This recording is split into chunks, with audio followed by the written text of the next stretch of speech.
てくガラスの迷路ひび割れた声まだ消えないまま封じた記憶誰かの夢にすり替わる名前さえ今奪われてく聞こえるか胸の奥できしむ鎖の叫び逃げないで選ぶんだ自分だけの芯を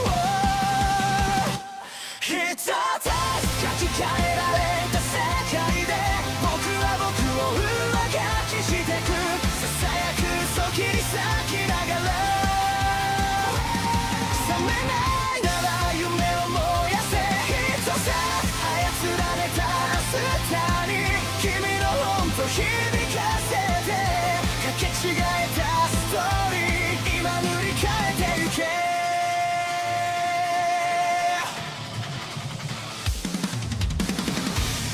黒いタイピン運命に鼓動が刺さる笑うシステム感情を食らう震えた指でログアウト先を探してるでも君の手が確かにここにある忘れるな偽物でも選ぶ痛みはリアル奪えない願いだけが最後のパスワード一つ書き換えられた世界で僕は僕を上書きしてくささやく嘘切り裂きながら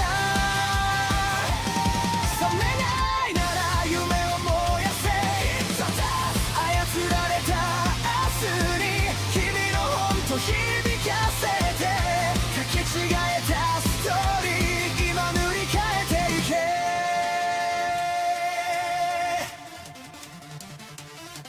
必殺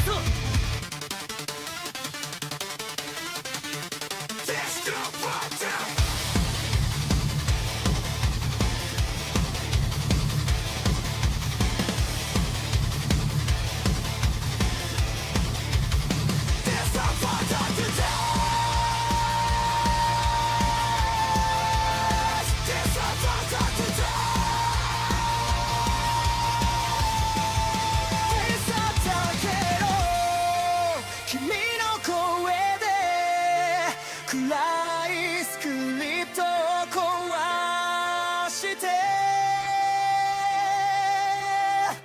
一つ書き換えられた世界で僕は僕を更新してく挟むく影抱きしめながら傷ついても夢を離すな一つ操られた未来一緒に飛び越えて交差してくストーリー今始まりに帰ろう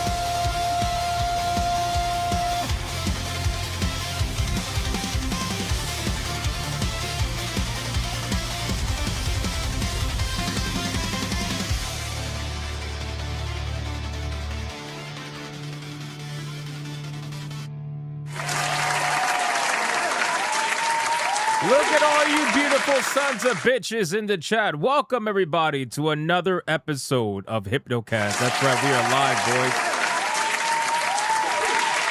We are live, we are live, we are live. We're going to dive down the rabbit hole that is known as the internet. But before we do that, boys, you got to bring it in. Let's go. Come on, get close. You got to hurry up and get close. Listen, the month is almost over. We got two major battles we got to get done, boys.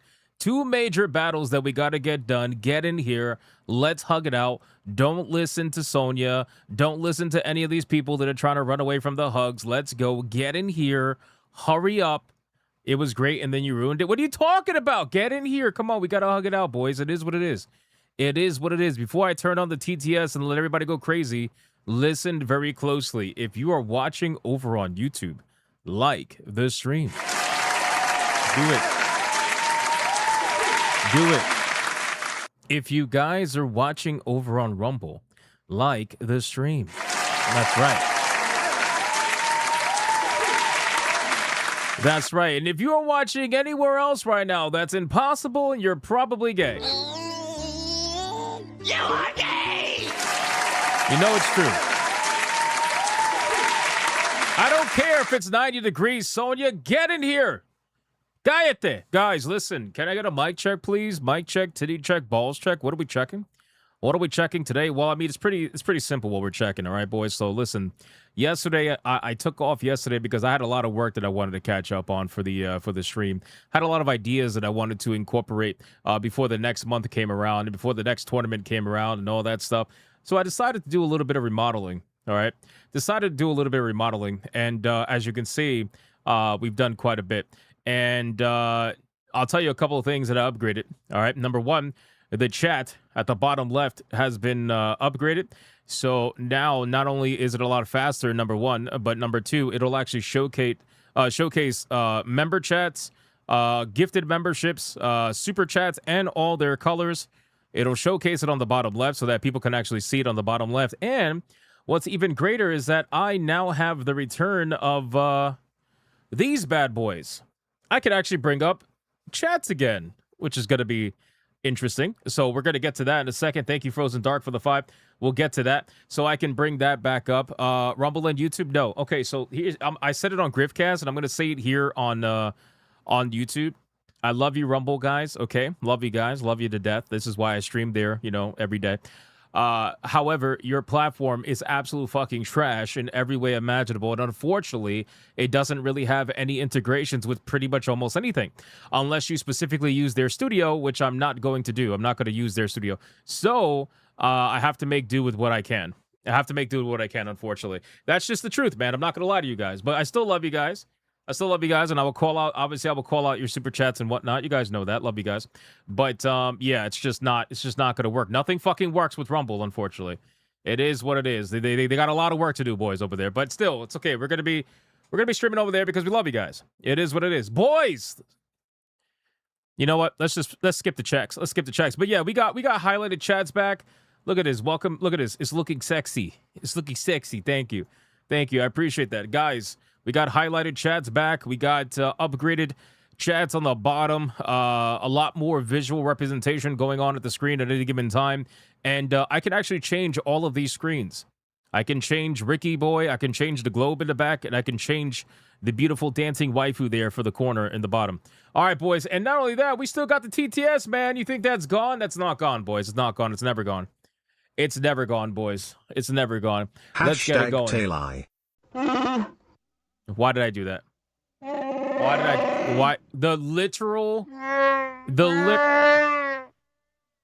Tell me why I hate Mandy's. Why'd I do this? Why did I do that? Tear the whole day down. Why'd I do that? Tell me why I hate Mandy's. I want to tear the whole day down. It was literally the first super chat. Ooh, shiny buttons, Hypno, can I press one of them? In this episode of This Old House Sure. Hypno Edition. Sure. The new Hypno hugging chamber looks awesome. Thank you. I appreciate that, Ron DFK. Thank you very much. All right, boys, listen. ESG scores are at their maximum. We're fully funded, man. Let's like the stream. Like the stream. I've been really busy, man. A lot of work, but it's fun. I like doing this shit. It's fun, boys. This is your credit card issuer. What? You have maxed out your credit card with lots of cat. What? The bill is overdue. Pay the amount immediately. No, I didn't. I don't have any credit card debt. Why are you lying, Kermit?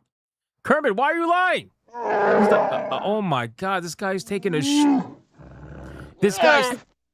You are literally taking a shit on the carpet. That's what you sound like. You sound like you're taking a massive fucking dump. Oh my God. What do you mean you tell him, Chewie? What do you mean? Why are you Gamepass abandons third party. The narrative Valve speaking. shuts down Dbrand. The narrative PlayStation desperation. Hypno's new swag. Scampass appearance. Fuck Scampass. Will Hypno get more future games? That's Leon. Find out on Hypnocast tonight. Man, listen, that's Leon. The Fuda games with Leon. That's not me, bud. That's not me. I'm sorry to tell you. That's not me, brother. All right?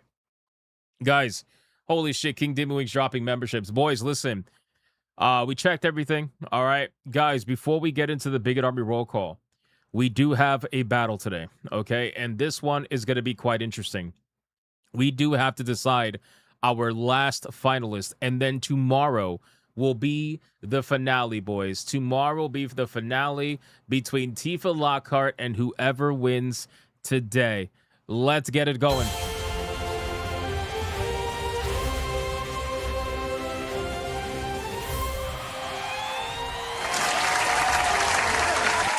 That's right.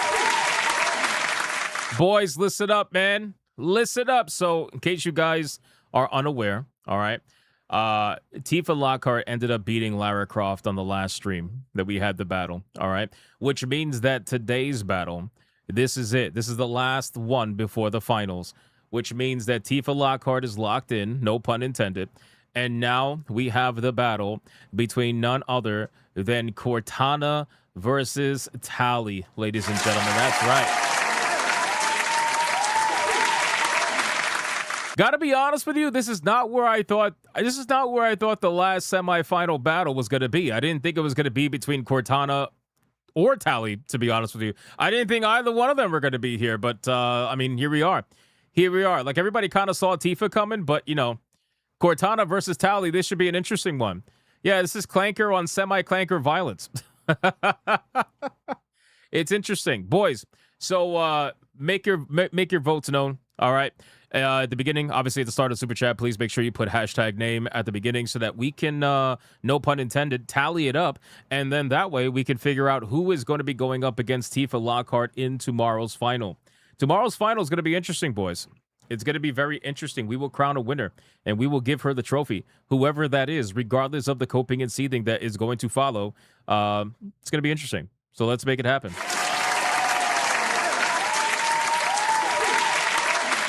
I call her a semi-clanker because she relies on a lot of technology. That's why. I know she's not an actual clanker. Tali doesn't even have a face. She does. She does, though. She has a face. She has a face. She has a face. Not many people have seen it, though. Not many people have seen it. Cortana #Halo 4 look enough said. Fair enough. Little Jim's Halo's voting for Cortana. You love to see it. Thank you, Little Jim's Halo. All right, boys. Let's do the Bigot Army roll call, man. Let's see who's hanging out in the chat right now on this glorious evening, even though it was a terrible day. Nobody likes Mondays, but at the end of the day, it's still a glorious evening because we're here and we're hanging out with each other in our brand new room. It's our brand new room, boys. We cleaned it together. We did it. You just didn't know it. That's all. Dad, it was me. I maxed out your credit card so I could get diarrhea. Wow. So much Wow. diarrhea. Wow. So much diarrhea. Wow. I never thought I would get a diarrhea song.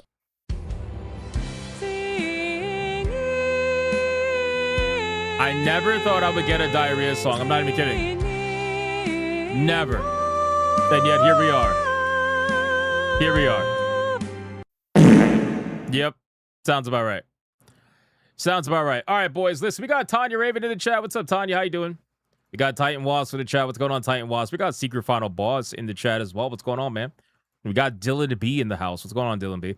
Mr. Melancholy is in the house as well. Too Cool Curry is over here hanging out with us. Yamato 85 is hanging out. We got Bugsy hanging out as well. What's going on, Bugsy? We got Sonia Lisette saying she wants the rug. Jesus Christ, man. Women can't let you have anything, bro.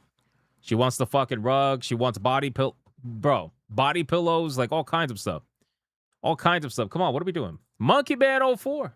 What's going on, Monkey Man? Sky's in the chat. What's going on, Sky? We got a Great Ape in the chat as well. Shout out to Great Ape. We got Time Bound Howler. What's going on, dude? We got Fractal Magus in the chat. What's going on, dude? We got Dragatello. Shout out to Dragatello. We got Felsteph in the chat as well. What's going on, Felsteph? We got John D in the chat. What's going on, John D? We got, let me see, Mr. Melancholy. We got Dylan B. We got I in the chat as well. What's going on, I? Who else we got in here? We got Ron DFK. Everybody touched a hat. Everybody touched a hat. It's a beautiful thing. We got Jason Alator in the chat. What's going on, man? Tiger King is here. Shout out to Tiger King. How are you doing, my man? We got Chaotic Holy in the chat as well. What's going on, Chaotic Holy? We got, let me scroll down. We got Schmexy. Schmexy's in the chat. What's going on, Schmexy? How are you doing? We got Dragon in the chat. What's going on, Dragon? We got Titan Wasp in the chat as well. We got Edward. What's going on, Edward? We got Tinfoil Hatter. What's going on, Tinfoil? Sandikin's here. Shout out to Sandikin. We got Romanizer24 in the chat as well. What's going on, dude? How you doing? We got, I think I saw Hanny in the chat. Let me see. The whole thing just fucking glitched for some reason. This is why I hate using these things. Hanny in the chat. There we go. Shout out to Hanny. We got Dade404. What's going on, Dade404? We got Nick Havoc. Shout out to Nick Havoc. How you doing, man? Limitless Andre. Change again. Yes, yes. Yes, it's always good to evolve. It's always good to evolve, man, and change, you know? Guy Caramon. I got a steelbook cover of Summer Wars. Nice, bro. Nice. Very nice. Shout out to Guy Caramon. That's awesome, dude. We got, let me see. Let me scroll down. Kickin' Dan. That's what's going on, dude. Shout out to Kickin' Dan. We got Thanos in the chat. Shout out to Thanos. We got Janarthis. What? We saved you from working in the rice field to become a doctor. And this is what you're doing. Shame. Shame before our family. Why is it shameful? We already talked about this, Matt. We already talked about this.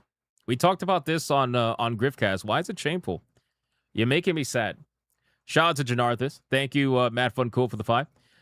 Timothy. Shout out to Timothy. What's going on, man? All right, boys. Let's do 4 more. 4 more people. Let's call them out. Shout them out. And see what we got, man. Check Rumble. Rumble, we got Crash Collins over on Rumble. Shout out to you, my man. Sargon is over on Rumble. Draconics over on Rumble. Viovis is over on Rumble. We got Dragon Knight over on Rumble. We got T-Japs over on Rumble as well. Diet Spam's over there on Rumble. Kurakami is over there on Rumble as well. What's going on, dude? And last but not least, we got Fluffy Murder Machine over there on Rumble as well.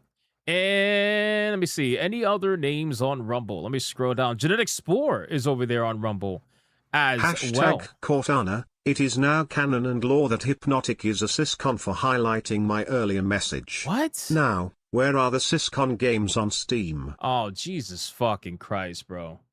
What are you talking about? You see, Sonya? You see what I'm saying? You see what I'm saying? You see why I should not bring back highlighted chats? Do you see? Now that's somehow allowed gayness. Or whatever the fuck Chaotic Holy's talking about.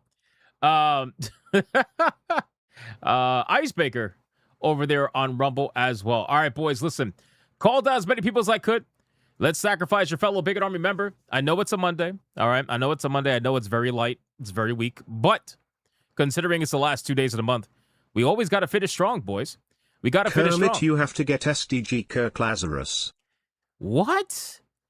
Bro, Little Jim's Halo, thank you for the 2. Soul Reaper says, no Steeko, no Chair Cult, no fake gamers, booty hole protected by the Cyberpunk Edge Runners. Wow. Guyver 0 Giga Smasher against Una Reverse to go down by 5, which goes to Scampus, Little Jim's Halo, Fractal Mage, Sonya, and then Flip Shazam. I forgot what I was doing, and I clicked way.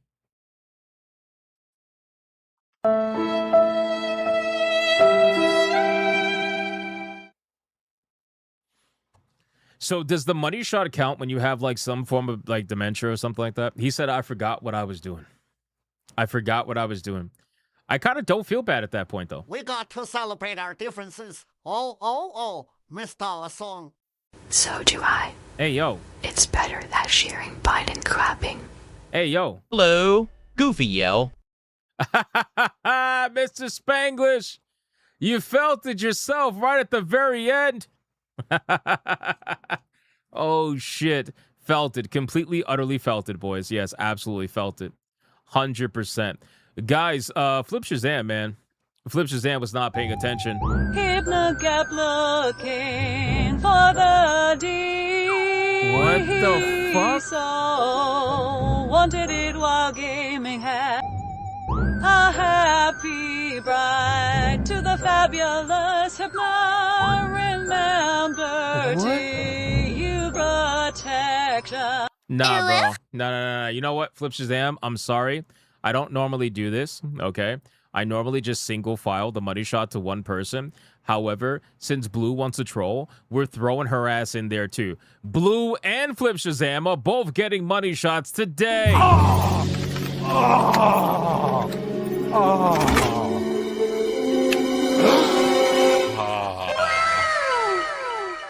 What the?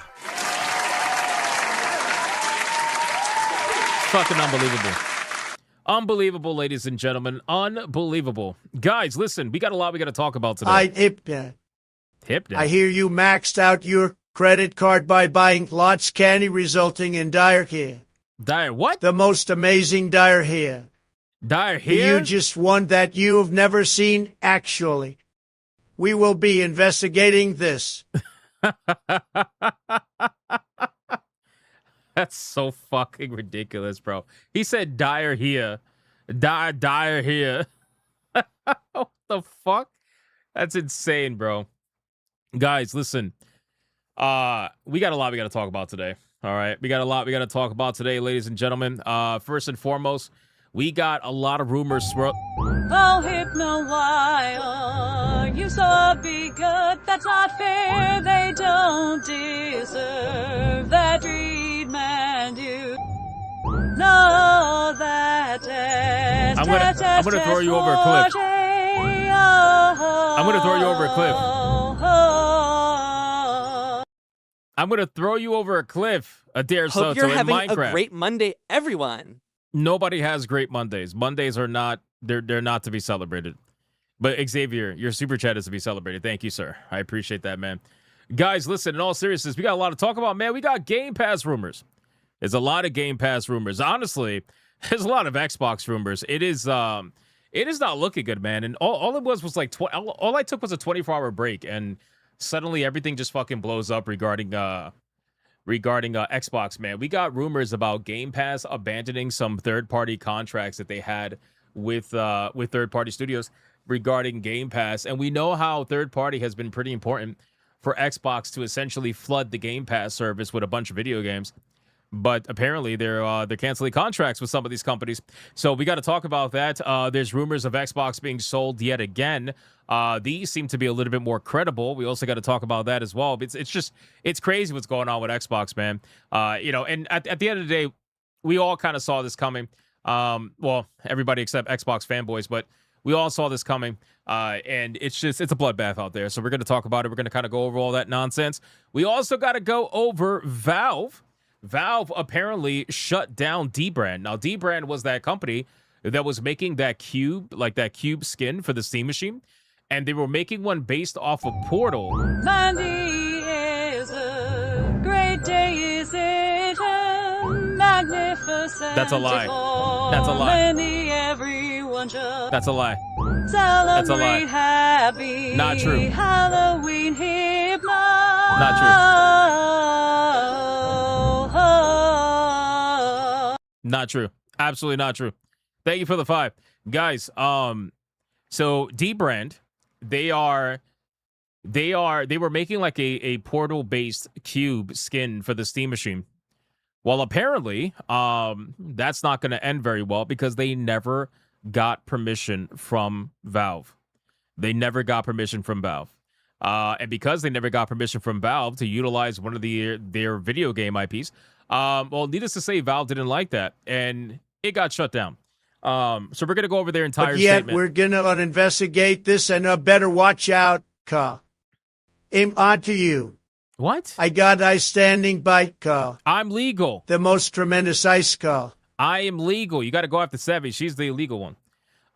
So yeah, they never got Valve's permission for the companion cube or whatever it's called.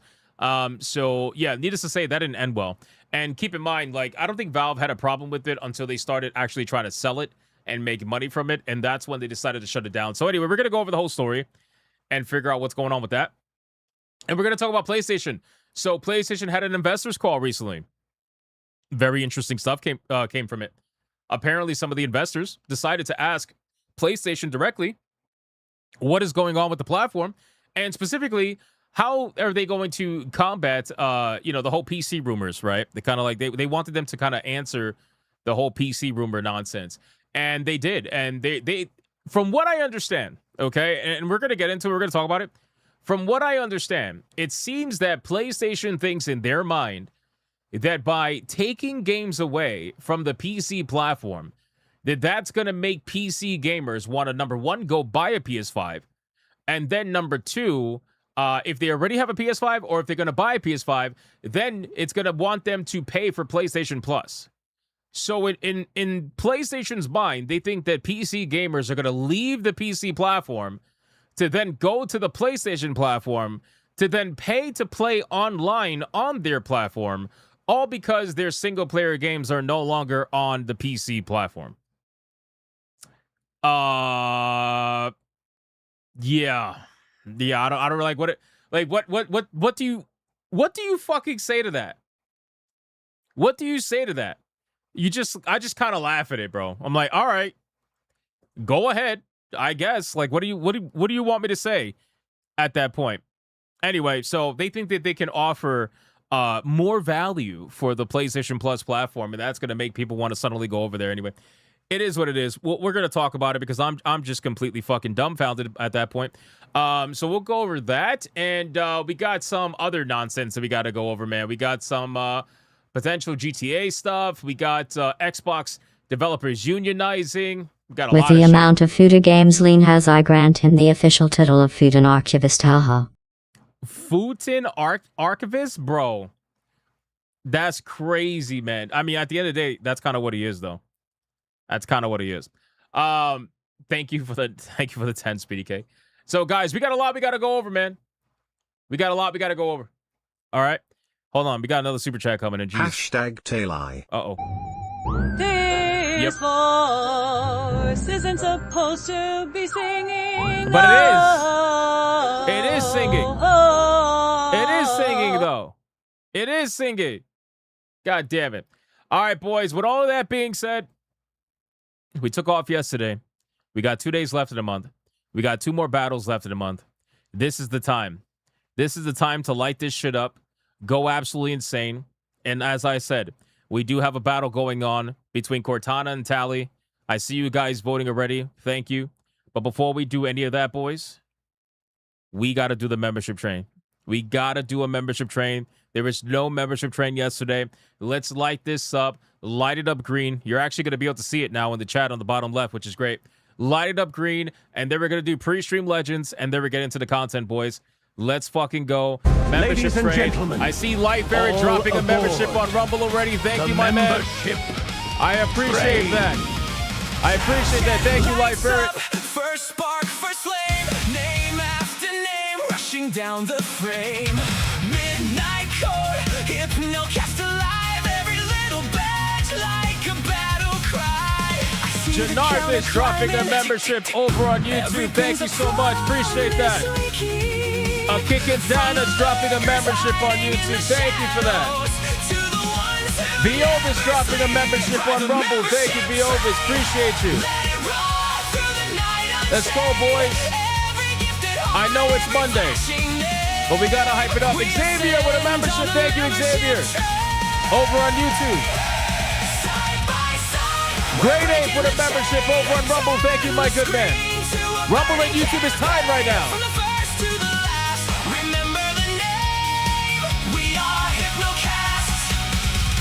Membership train. The late plug of the Muddy Waters sneaks in a membership at the last second. Getting 4 for YouTube and 3 for Rumble. Holy shit, look at that. Shout out to you guys, man. I appreciate that. Xavier dropping a membership as well. Another one. Thank you, sir. I appreciate that. Shout out to Xavier. What a legend, bro. Thank you, man. Thank you, thank you, thank you. All right, guys, listen. Pre-stream legends. And then we're going to get into the content. We also might have some gifted games to my knowledge. You know what? Should we do gifted games first? I feel like it's going to be a Feltoning. I feel like it's going to be a Feltoning, boys. I don't know. We'll see. Let's see. Let's see what we got. Let's see what we got for let's see. Hold on. Let's just do gifted games. Here we go. All right. So Thanos. It's Thanos. Hope you like the gift. Yo, he gifted the Tormented Souls soundtrack. Hell yeah, dude.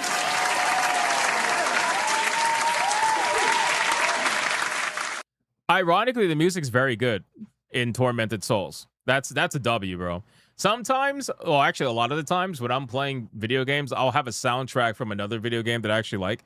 Because I actually have a couple of soundtracks on my Steam. I don't have too many. But the ones that I do have are pretty good. I appreciate that, Tanos. That's a fucking legendary gift, bro. Thank you, sir. Thank you for that. Oh, shit, and he followed up with Tormented Souls 2 soundtrack. Bro. Bro, that is fucking badass, dude. Holy shit. Thank you for that, man. Damn. I actually like Tormented Souls music too better, but then again, it's a much bigger game, so it has a lot more music, so obviously. But still, yo, shout out, bro, Thanos. That's awesome, dude. That is awesome. Like I said, I don't have a lot of soundtracks, so that definitely stands out, brother. Thank you for that. I appreciate that, man. Holy shit. And Dylan B drops Earth's Dawn. What's Earth's Dawn? Earth's Dawn's looming and the fate of the planet hangs in a balance. Dive into frantic side-scrolling combat and take the fight to the alien horde before destroying hulking bosses. That actually sounds pretty cool. Hey, Dylan, bro, thank you guys. Holy shit. Thank you guys. You guys are killing it. Don't forget, man, I'm still in the process of picking the best day for us to do our $1,000 Steam giveaway, but we are going to be doing it soon.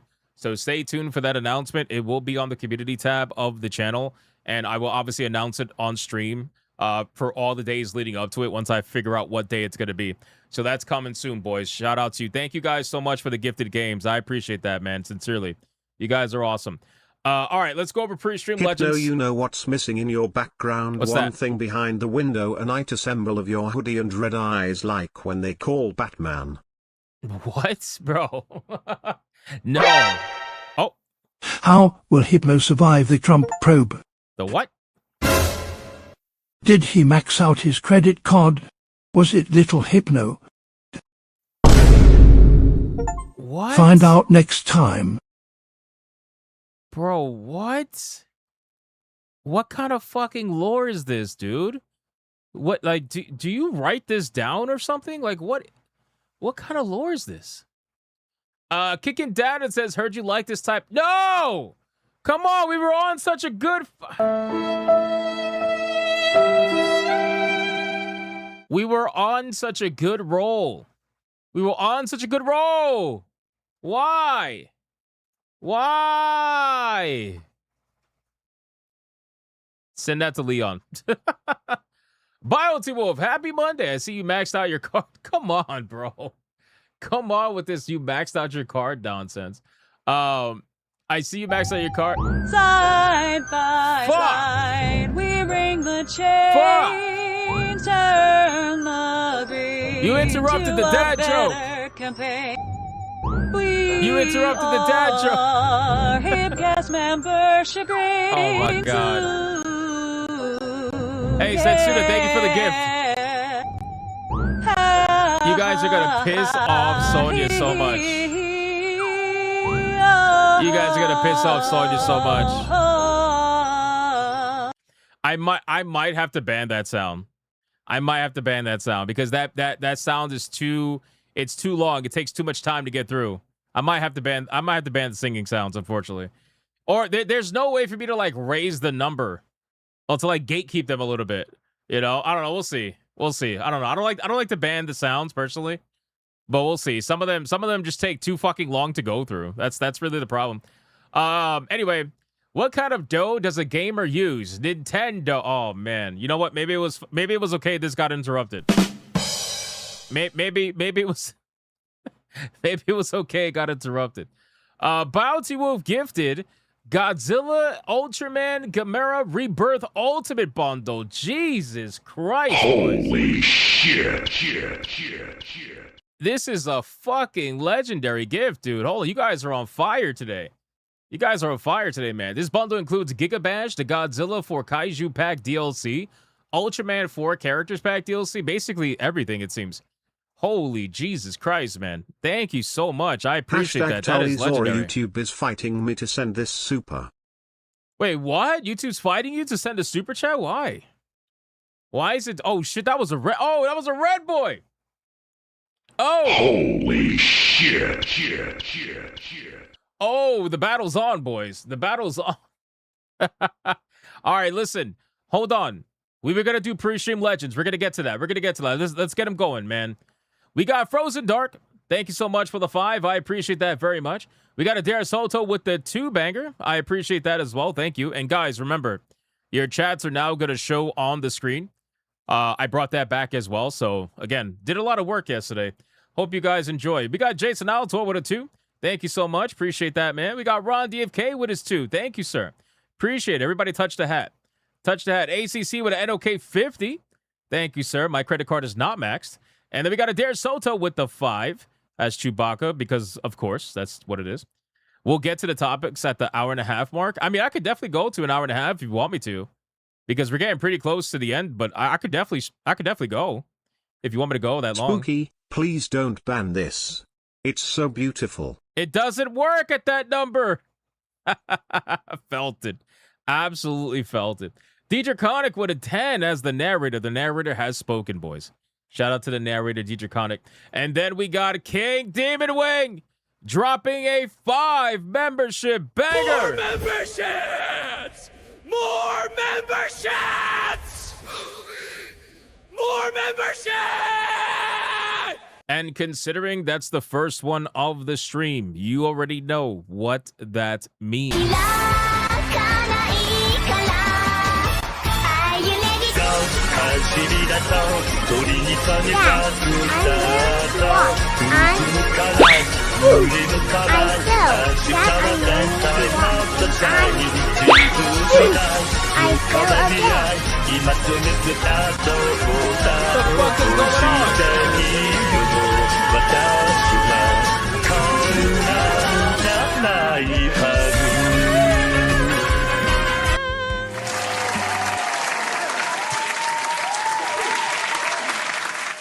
You guys, some of you have really bad timing. Some of you got really terrible timing with your TTS Super Chats, man. Really, really bad. King Dimmerwing, thank you again for the 5 memberships, my man. I appreciate that very, very much. Legendary. Little Jim's Halo with a 2 for Cortana. Thank you. I appreciate that. And then we got ACC with NOK50 again. Thank you. I appreciate that. And then Matt Fun Cool as Wukong. For some reason telling me I disappoint Famry. I don't know why. But thank you for the 5. And then Chaotic Holy with the 5, voting for Cortana. Appreciate that. This should be an interesting battle today. Little Jim's Halo with the 2. Appreciate that. And then Mr. Spanglish with a 4.99 again as Wukong. And then Blue Octopussy as a 5, getting the money shot because of that. Thank you, Blue. And then ACC with an NOK 100 as Trump. Thank you, sir. I appreciate that. Adair Soto with the 5. Thank you. Thank you. Xavier with the 5 as the Zesty Fester. He's a Zesty Fester. Thank you for the 5. Adair Soto with another 5. Thank you, sir. Sinking as always. And then ACC with an NOK 50 as Trump yet again. Thank you, sir. Speedy Cake with a 10 as GLaDOS, which we're going to get into in a second, talking about the Steam Machine. Thank you. Frozen Dark with a 5. Hashtag tally. Appreciate that. And then Janarth has dropped a membership. Thank you, Janarth. Appreciate it. Kicking Down has dropped a membership. Thank you. And then we got Xavier dropping a membership as well. Thank you very much. And then Late Plug Muddy Waters dropped a membership. Thank you. Yo, I never realized you put a cowboy hat on the plug. That's crazy, dude. That is actually insane. Dad. Oh my I'm God. learning to walk. I fell. Did Dad, you super chat that to again? Walk, and I fell again. Did you super chat that again? Bro, this man's dedicated to the grift. He's dedicated to the grift.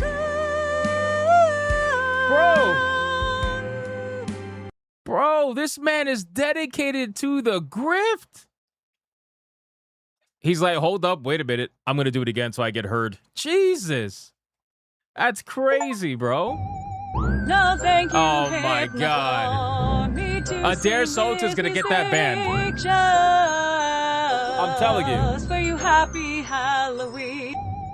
I'm telling you, it's going to happen. It's going to happen. Happy Halloween to my knee. It's going to happen. It's going to happen. Late Plug, thank you. Thank you for the membership. Xavier dropped another membership right after that. Thank you, sir. Appreciate it, man. Adair Soto with the 5 banger. Thank you. I appreciate it. And then we got ACC with NOK 50 again. Thank you, sir. And then Mr. Spangus with a 4.99. Thank you. I appreciate that. Thank you very much. Can I show this? I don't know if I can show this. Yeah, I can't show this. Like, if you guys send jewels, I can't highlight jewels as a chat. So anyway, but Setsuna, I saw you sent 100 jewels. Thank you. I have no idea what it does. Although I did find out that YouTube is in fact taking more money from jewels. So instead of like a 30-70 split, they are doing a 50-50 split on jewels. So they're encouraging people to do jewels so that they get more money from it, which is kind of like what I assumed the deal was. But anyway, I find it to be pretty interesting. And then final twin. Look at this red boy, bro. Look at this shiny, shiny red boy. Look at this shiny red boy, man. Final twin. $100 red boy hyper banger. Apparently struggling with YouTube to be able to actually vote. Hashtag Cortana. I just got back from getting food. What's up? Waifus. Oh, shit, boys. It's on. Whoops, I maxed out my credit card. 1G1 Su hash +2? Oh, shit, boys. It's happening. All right, well, listen. Hey, final twin, I need to know what clip you want, brother. I need to know what clip you want. Let me know in the chat, or I could pick whatever. But regardless, final twin, drop the first nuke of the night. $100 red boy hyper banger for Tally. We have ourselves a red boy. Hyper banger!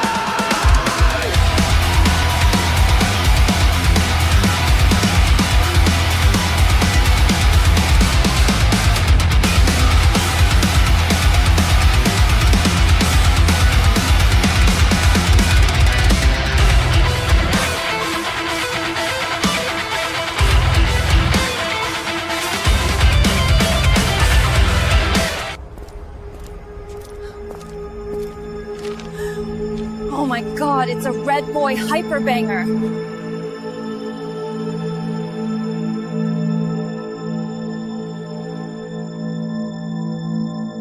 The war has begun.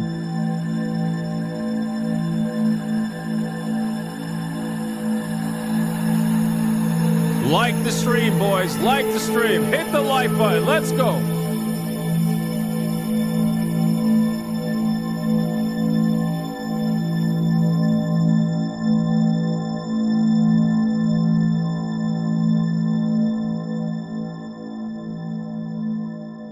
Sonya's putting fighting words in the chat, boys. She's putting fighting words in the chat.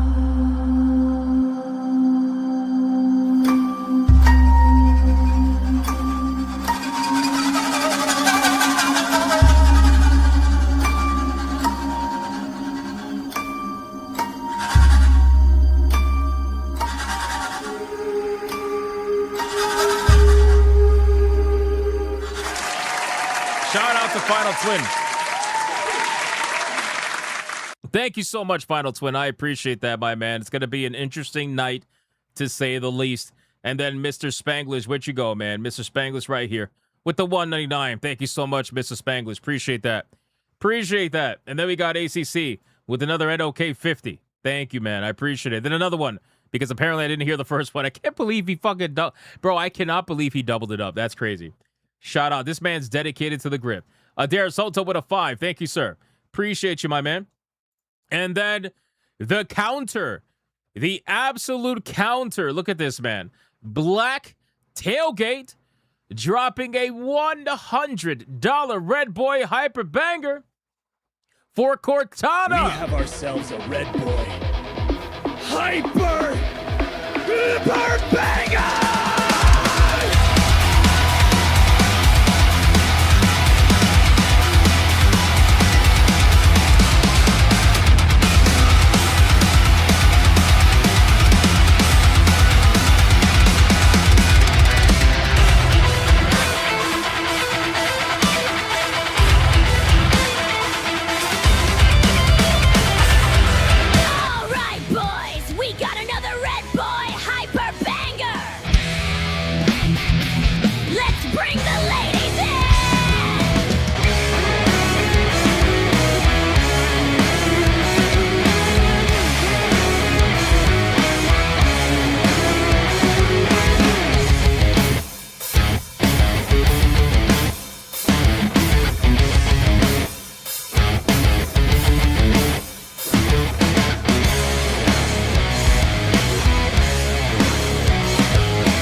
Shout out to Black Tailgate dropping a $100 Red Boy for Cortana.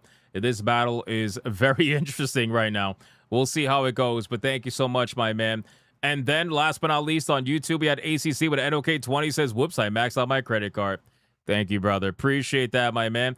Setsuna says that she had a membership chat, but I am not seeing that membership chat in the fan funding. If you could just repeat it, Setsuna, I would gladly show it on screen and just tell me how many months it was. For some reason, it's not showing in the fan funding tab. Don't exactly know why that is. It's a little bit weird, but I would gladly show it. No problem. Just let me know whatever that is. Just tag me. Do the my name and then tag me, and then I'll do it. Let's go over to Rumble, man. Rumble, what are we doing over there, boys? I see you guys over there.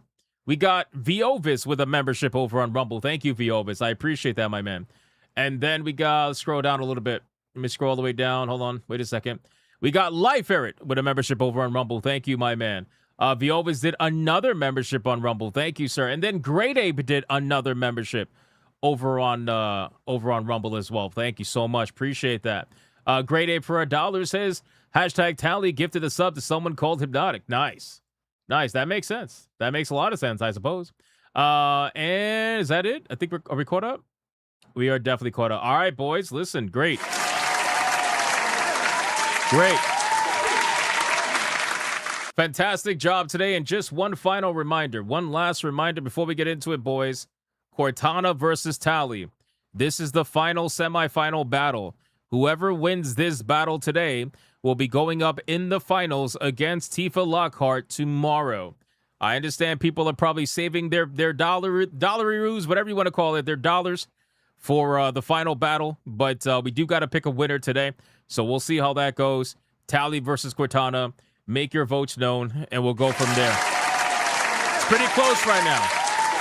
It's pretty close right now. Awesome upgrade. Thank you. I appreciate that. Thank you, Joel Jimenez. Thank you, sir. Yeah, I worked on it last night and a bit early today. But a lot of it was really like the coding for the chat. That was pretty annoying. Pretty annoying to do. It's not showing up on my side in the dollar part. Also, I believe it would be 10 months. Also, congrats on becoming Hypne. What the? It couldn't even say Hypna properly. I don't want to be Hypna. I don't want to be Hypna. Shout out to Setsuda Shadow. I don't want to be Hypna, but thank you for the 5. I appreciate that. Thank you for the 5. Yeah, I don't know why it's not showing up. It's kind of weird, but it's okay. All good. Yeah, it sucks to like do the CSS fucking code for like the chat on the left side and everything. But anyway, it's fine. Once I got it working, it's copy and paste from there to all this. But I have like 40 scenes or something like that, so you got to like go through every single one and shit. It's very annoying, but nobody cares. Nobody hands to that. All right, boys, we got a lot we got to do. Oh, hold on. We got one more gifted game. I'm so sorry. We got 2 more gifted games. I'm so sorry. Hold on. Let's get through these. Man. Angmar gifted Mark Echoes Getting Up Contents Under Pressure. Hey, what is this? I've never heard of this. Mark Echoes Getting Up. Players train a toy graffiti artist with the street smarts, athletic prowess, and vision to become an all-city king, the most reputable of all graffiti artists. I've never heard of this game before. What game is this? Cortana. Everyone vote for Cortana. Do it for love, life, and moistness. Moistness? What the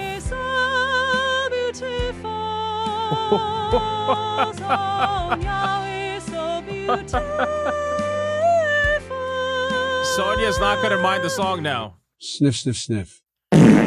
So Sonia's not gonna. She's not gonna mind the song now that the song sang to her. She's not gonna mind it now. Now it's gonna be like, oh, it's fine. We don't gotta ban it anymore. Hey, Tanya, thank you for the 10. I appreciate that. That was hilarious. Angmar, bro, I never heard of this game. Mark Echoes Getting Up Contents Under Pressure. I would check it out. Never heard of it, but why he looks so zesty for it, though? Like, bro, why he look a little zesty? I'm not gonna lie. Look at those eyebrows. He's got DSLs bigger than Wizard. Like, what's going on here, man? I don't know. It's a little suspicious. Angmar also gifted Echoes of the End. Oh, shit. Boys and girls of every Sanguine. age, wouldn't you You're not like supposed to be doing this, see too. something strange come with the sun you wear? Bro. See hypnotic. Bro.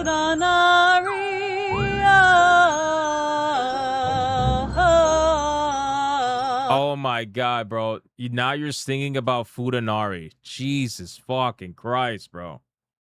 Jesus. I swear to God, if there was a way to paywall the songs, I'd make them cost more so people would stop doing it.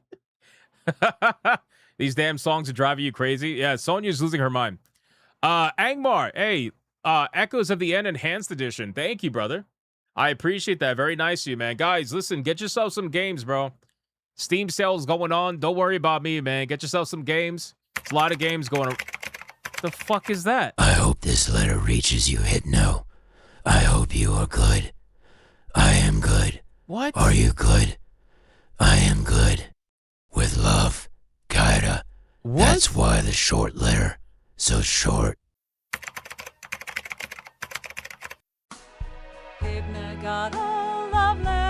What the fuck is wrong with you guys? What the fuck is wrong with you guys?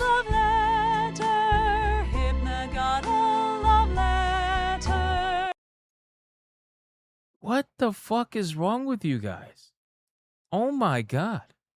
Cyril Gunner says these voice super chats are annoying. Yeah, I mean, they're only for the beginning of the stream when we're just hanging out. They're only for the beginning. And then once I get into topics, I pause them. You'll be fine. Well, I mean, you don't have to watch. I'm just saying. They're not going anywhere. So, yeah, he's diabolical. So very much is wrong with us, but at least it's funny. Yeah, I find it to be pretty funny. That was pretty funny.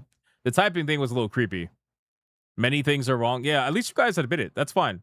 As long as you admit it, it's all good. It's all good. Angmar, thank you for the gifted games. All right, listen, man. Let's get into the topics. Let's have some fun. But we're gonna go over one quick topic real quick. All right, I'm gonna pause the TTS so that people don't fucking lose their minds and decide to, like, I don't know, unsubscribe or something. Guys, we got to go over one major win that's happening right now. All right, we got to talk about a video game called Mecha Chameleon. All right, now this video game Mecha Chameleon. Remember how we discovered it the other day? And when we discovered it, I had no idea what the game was until I realized and watched a trailer. I was like, "Oh, that looks interesting."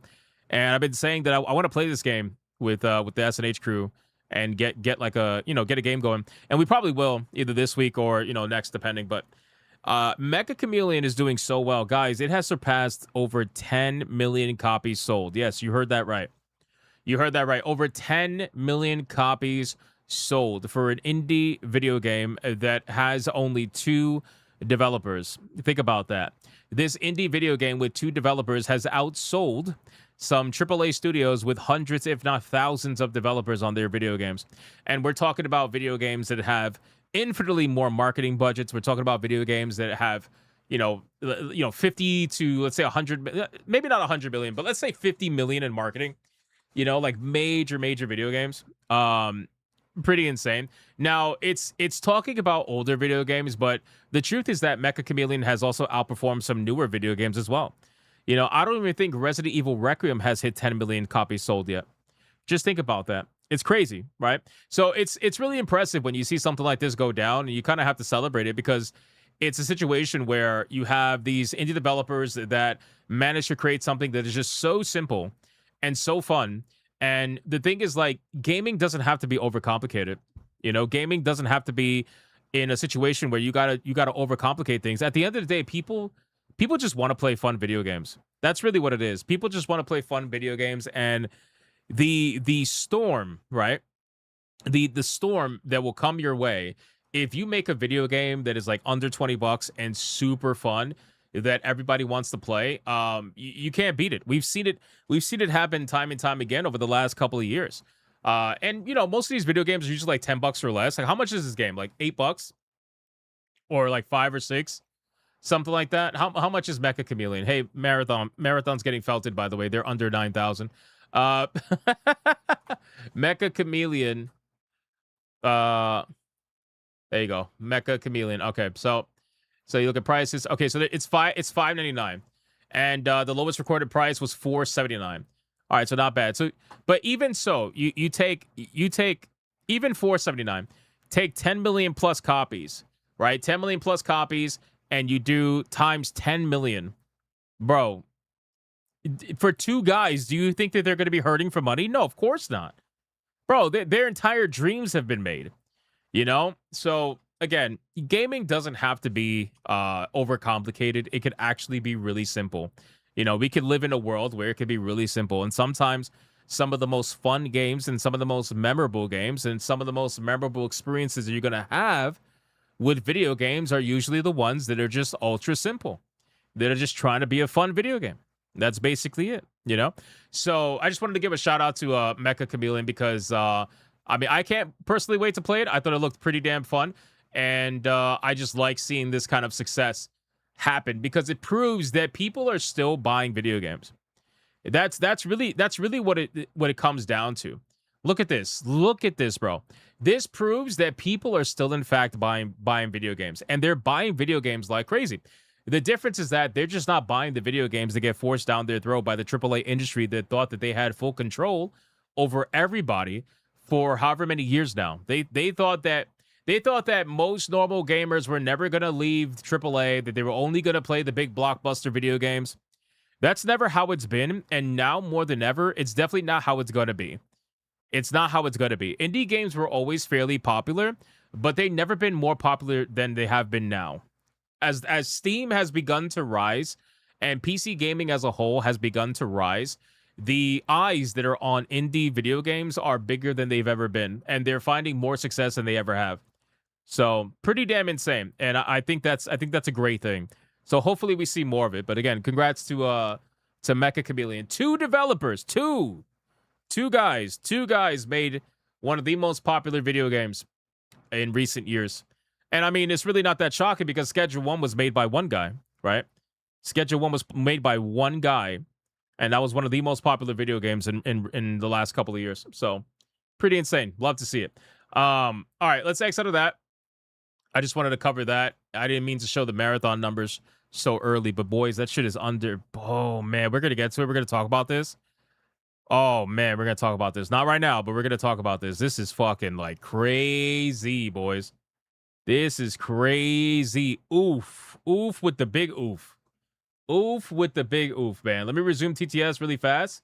Just to catch up. Cortana, and then we'll keep going. Tailai chat popped the song Cherry.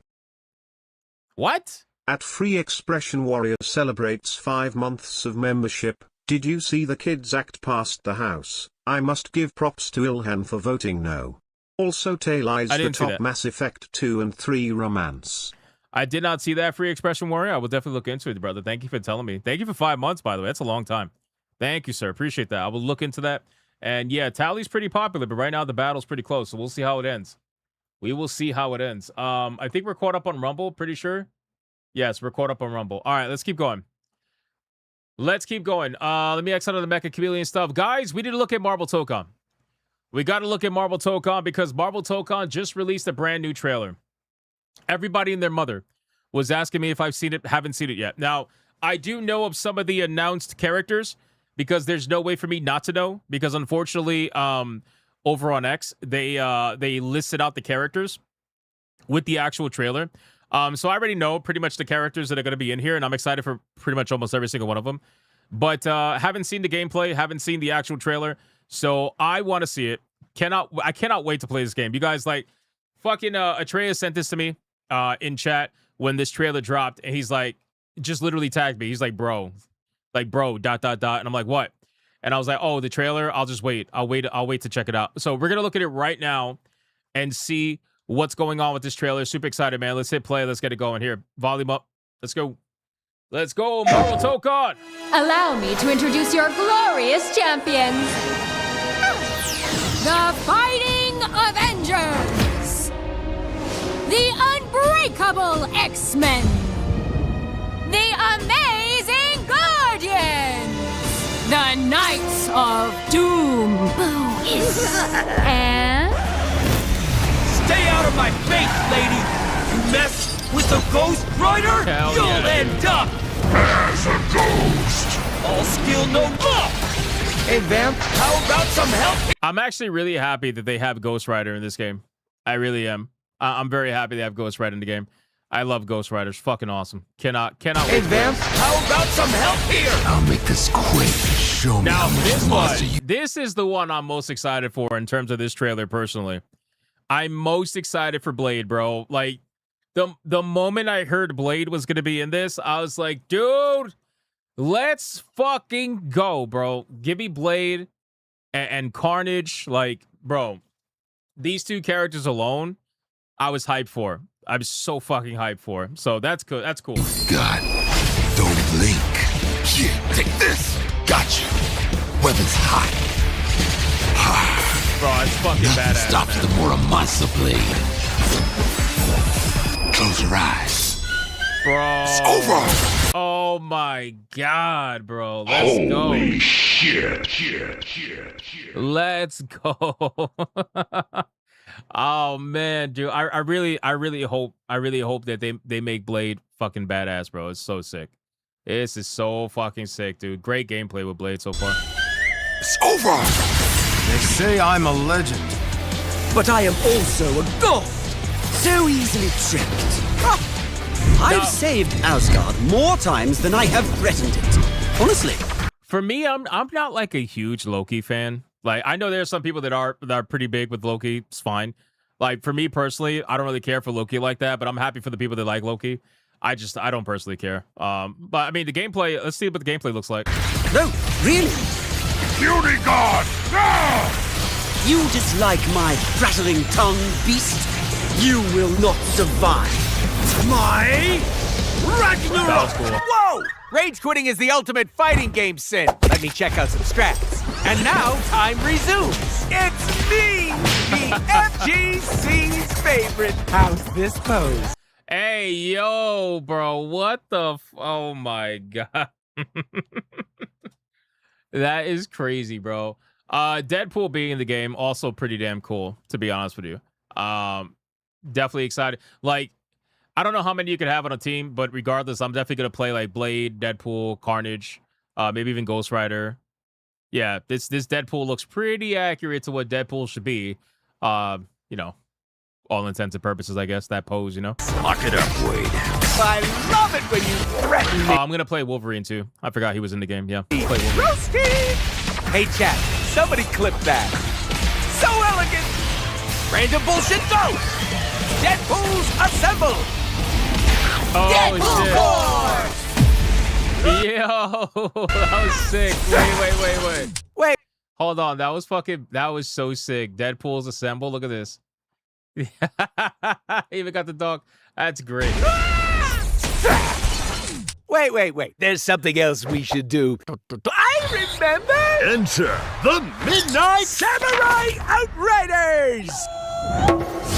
Oh, we're cooking now. T-E-A-M, get 'em! Time to step out of the shadows. One does not cross a frost sight. Everyone, get ready! You're gonna feel this. Rest in peace. That's so fucking sick. The power of Jotunheim. Hell is coming for you. Bro.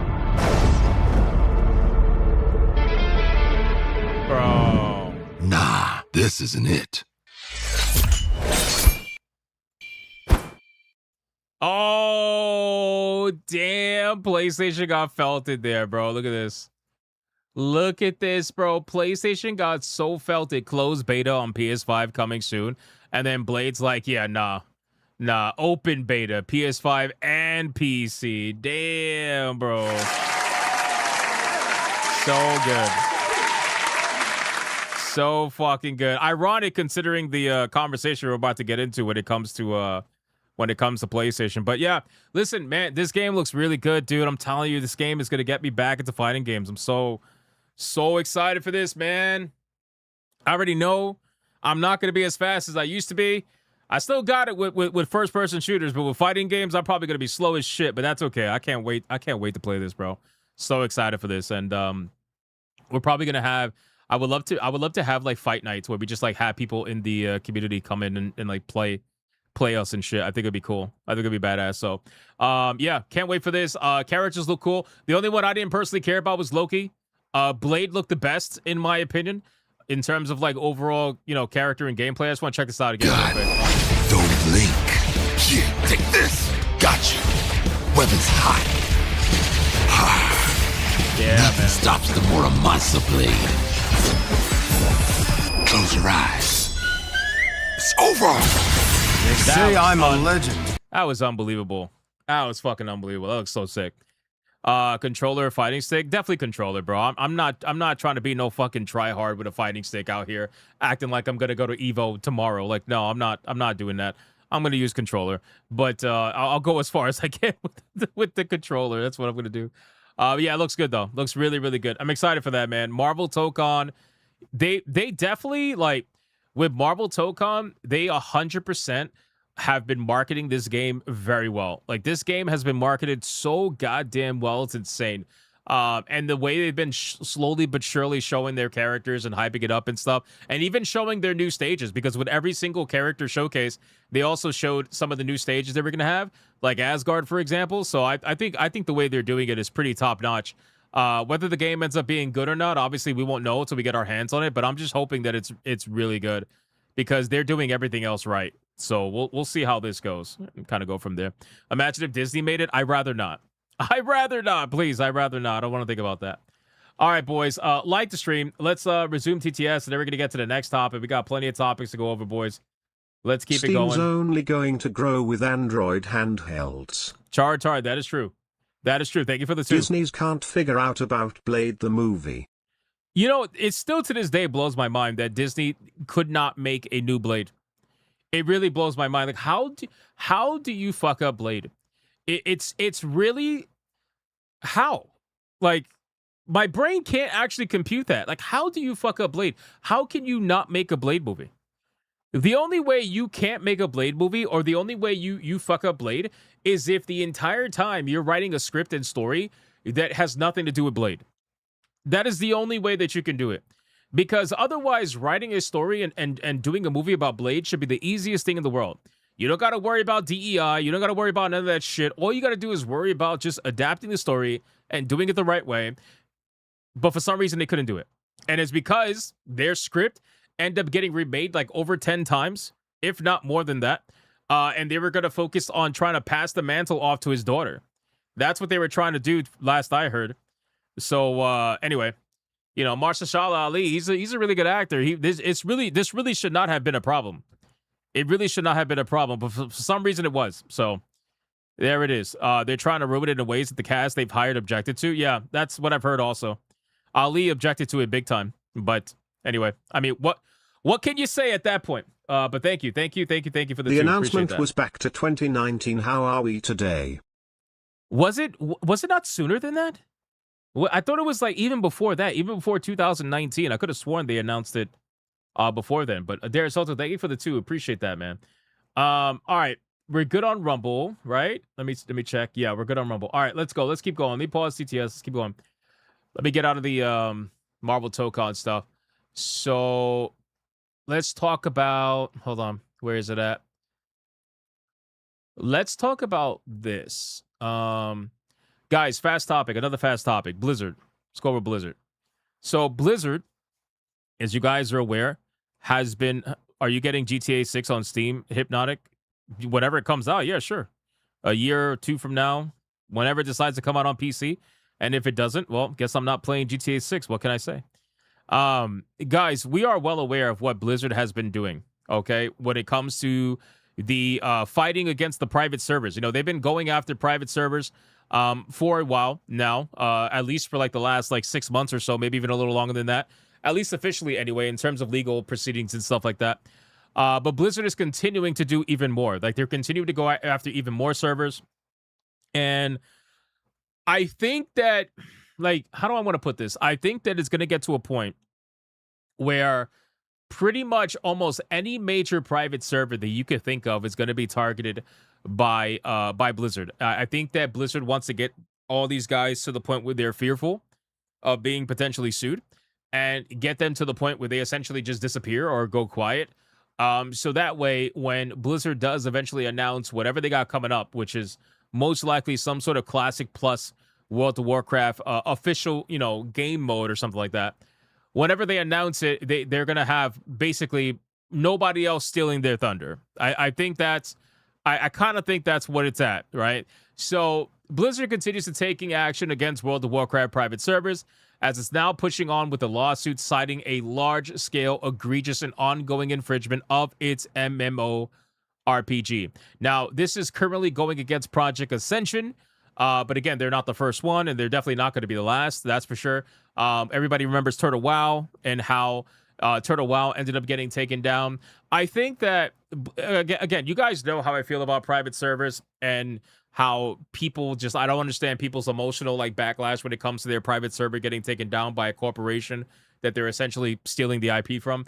However, I think this is a little bit overkill. I think at this point, you kind of made your point. I feel like you kind of made your point, but maybe they feel like it's really not about making a point. It's really about trying to silence everybody. I kind of think that's what it is. I think they're trying to silence everybody because they have their announcement coming at BlizzCon. Guarantee you, I don't remember exactly when BlizzCon is, but I guarantee you when BlizzCon comes, we're going to get the announcement for the next World of Warcraft, game mode or whatever. We're going to get the announcement for, World of Warcraft Classic Plus official, whatever the hell they want to call it. I think the code name right now is Camelot, but World of Warcraft Camelot or whatever that is. But yeah, they're definitely going to do it. Blizzard pursuing legal action against a private World of Warcraft server, Project Ascension, a server that isn't the first to face a lawsuit from the company. We already know about Turtle WoW with the cease and desist order and the official lawsuit and them losing. Project Ascension boasts a classless free-to-play take on the usual World of Warcraft formula with various game modes, custom rating, and much more. It's been around for a good few years, undeniably catching the eye of Blizzard. The company hadn't taken action against the private server for using its intellectual property until now, dubbing it an egregious violation on June 12th. The defendants have built an entire business on large-scale, egregious, and ongoing infringement of Blizzard's intellectual property. Its initial complaint from earlier this month reads, outlining how Project Ascension stands among the largest private WoW servers available today with its million or so players. Okay, so what they're really doing is they're going after the big boys.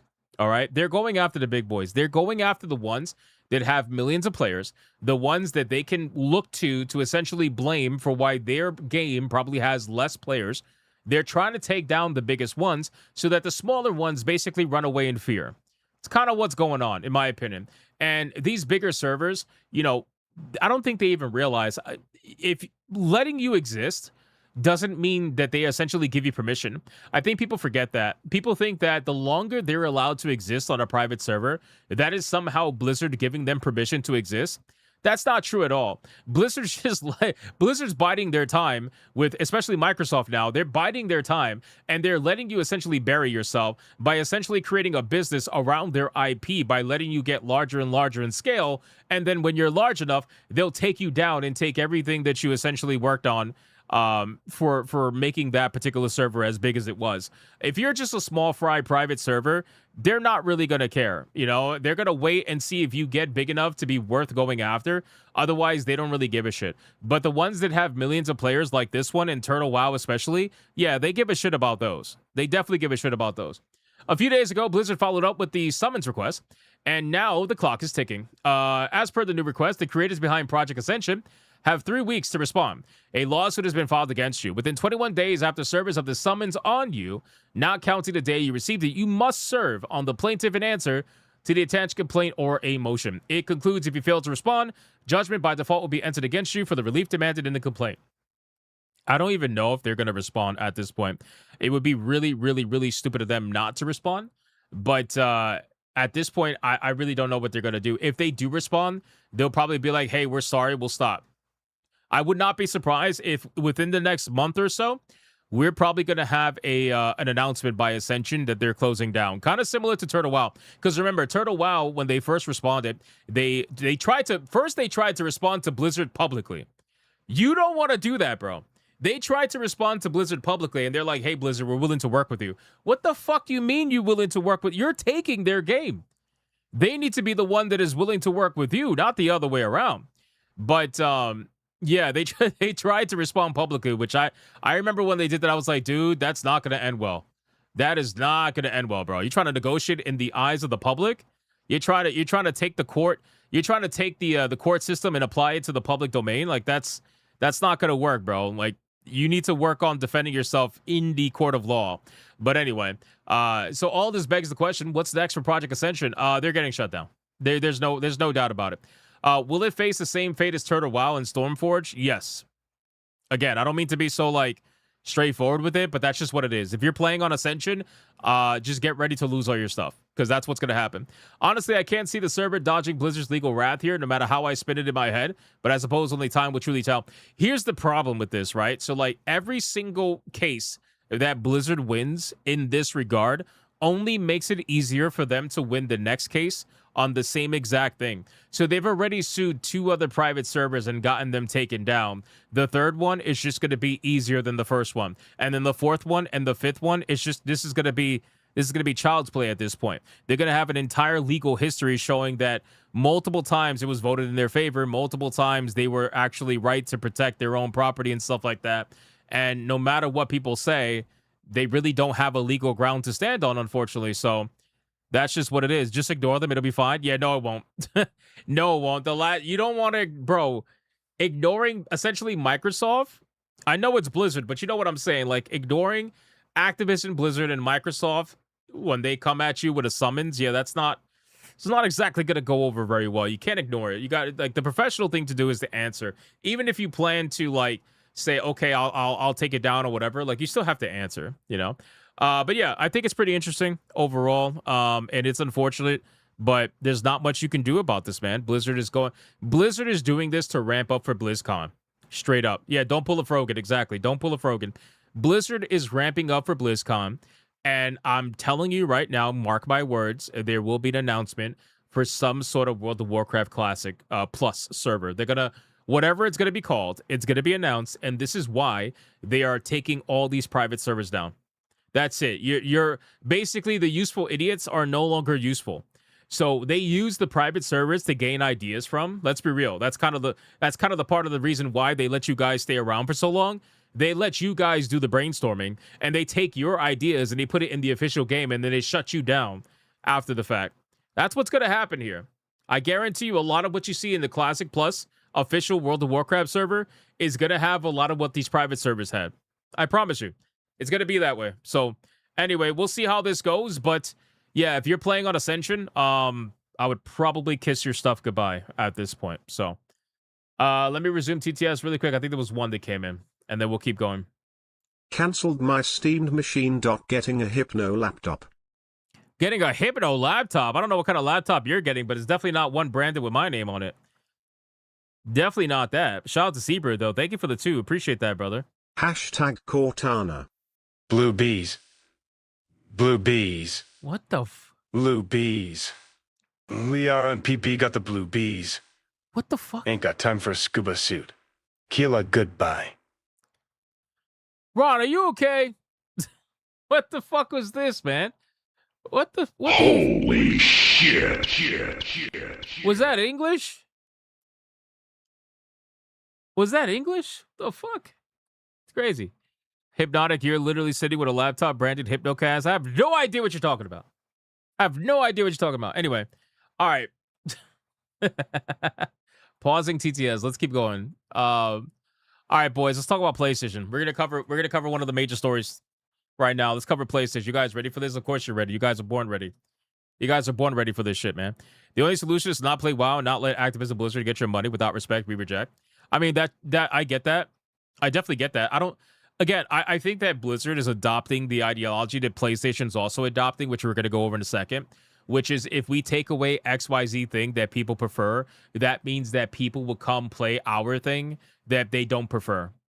You know what I'm saying? It's kind of like content creators that spend their entire time shitting on other content creators that are more successful than them that they don't like.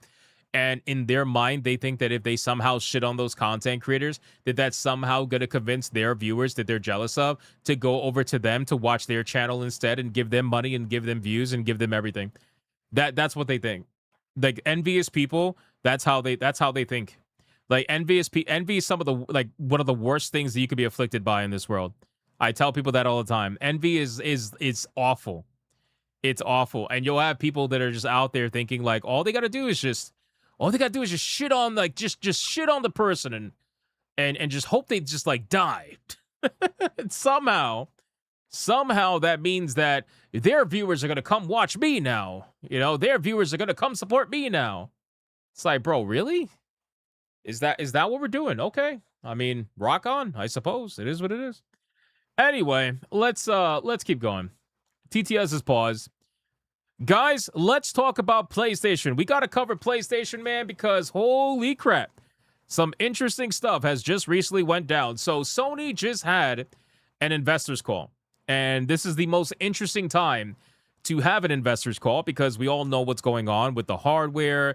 We all know what's going on with the video games and how they're just not performing in terms of the sequels. No matter how they try to spin it, these games are not selling nowhere near as much as their first iterations, even with a similar install base. It just does, like, none of that really is working anymore. But really, they're more concerned about the hardware. They're more concerned about what this means for the next generation, because obviously this generation is coming to an end pretty soon. I know that's kind of crazy to say because we really haven't gotten that many games in terms of whatever would be exclusive for these platforms. But ultimately, it is coming to an end. Within the next few years, it's going to come to an end. And before you know it, we're going to see PlayStation 6 and Xbox Helix and all this other nonsense. So everything's kind of crashing and burning. And the investors are looking around and they're saying, you know, what's going to happen? Like, how are we going to be affected by this, right? So Sony was asked by investors how they plan to handle hardware pricing going forward, specifically with next generation.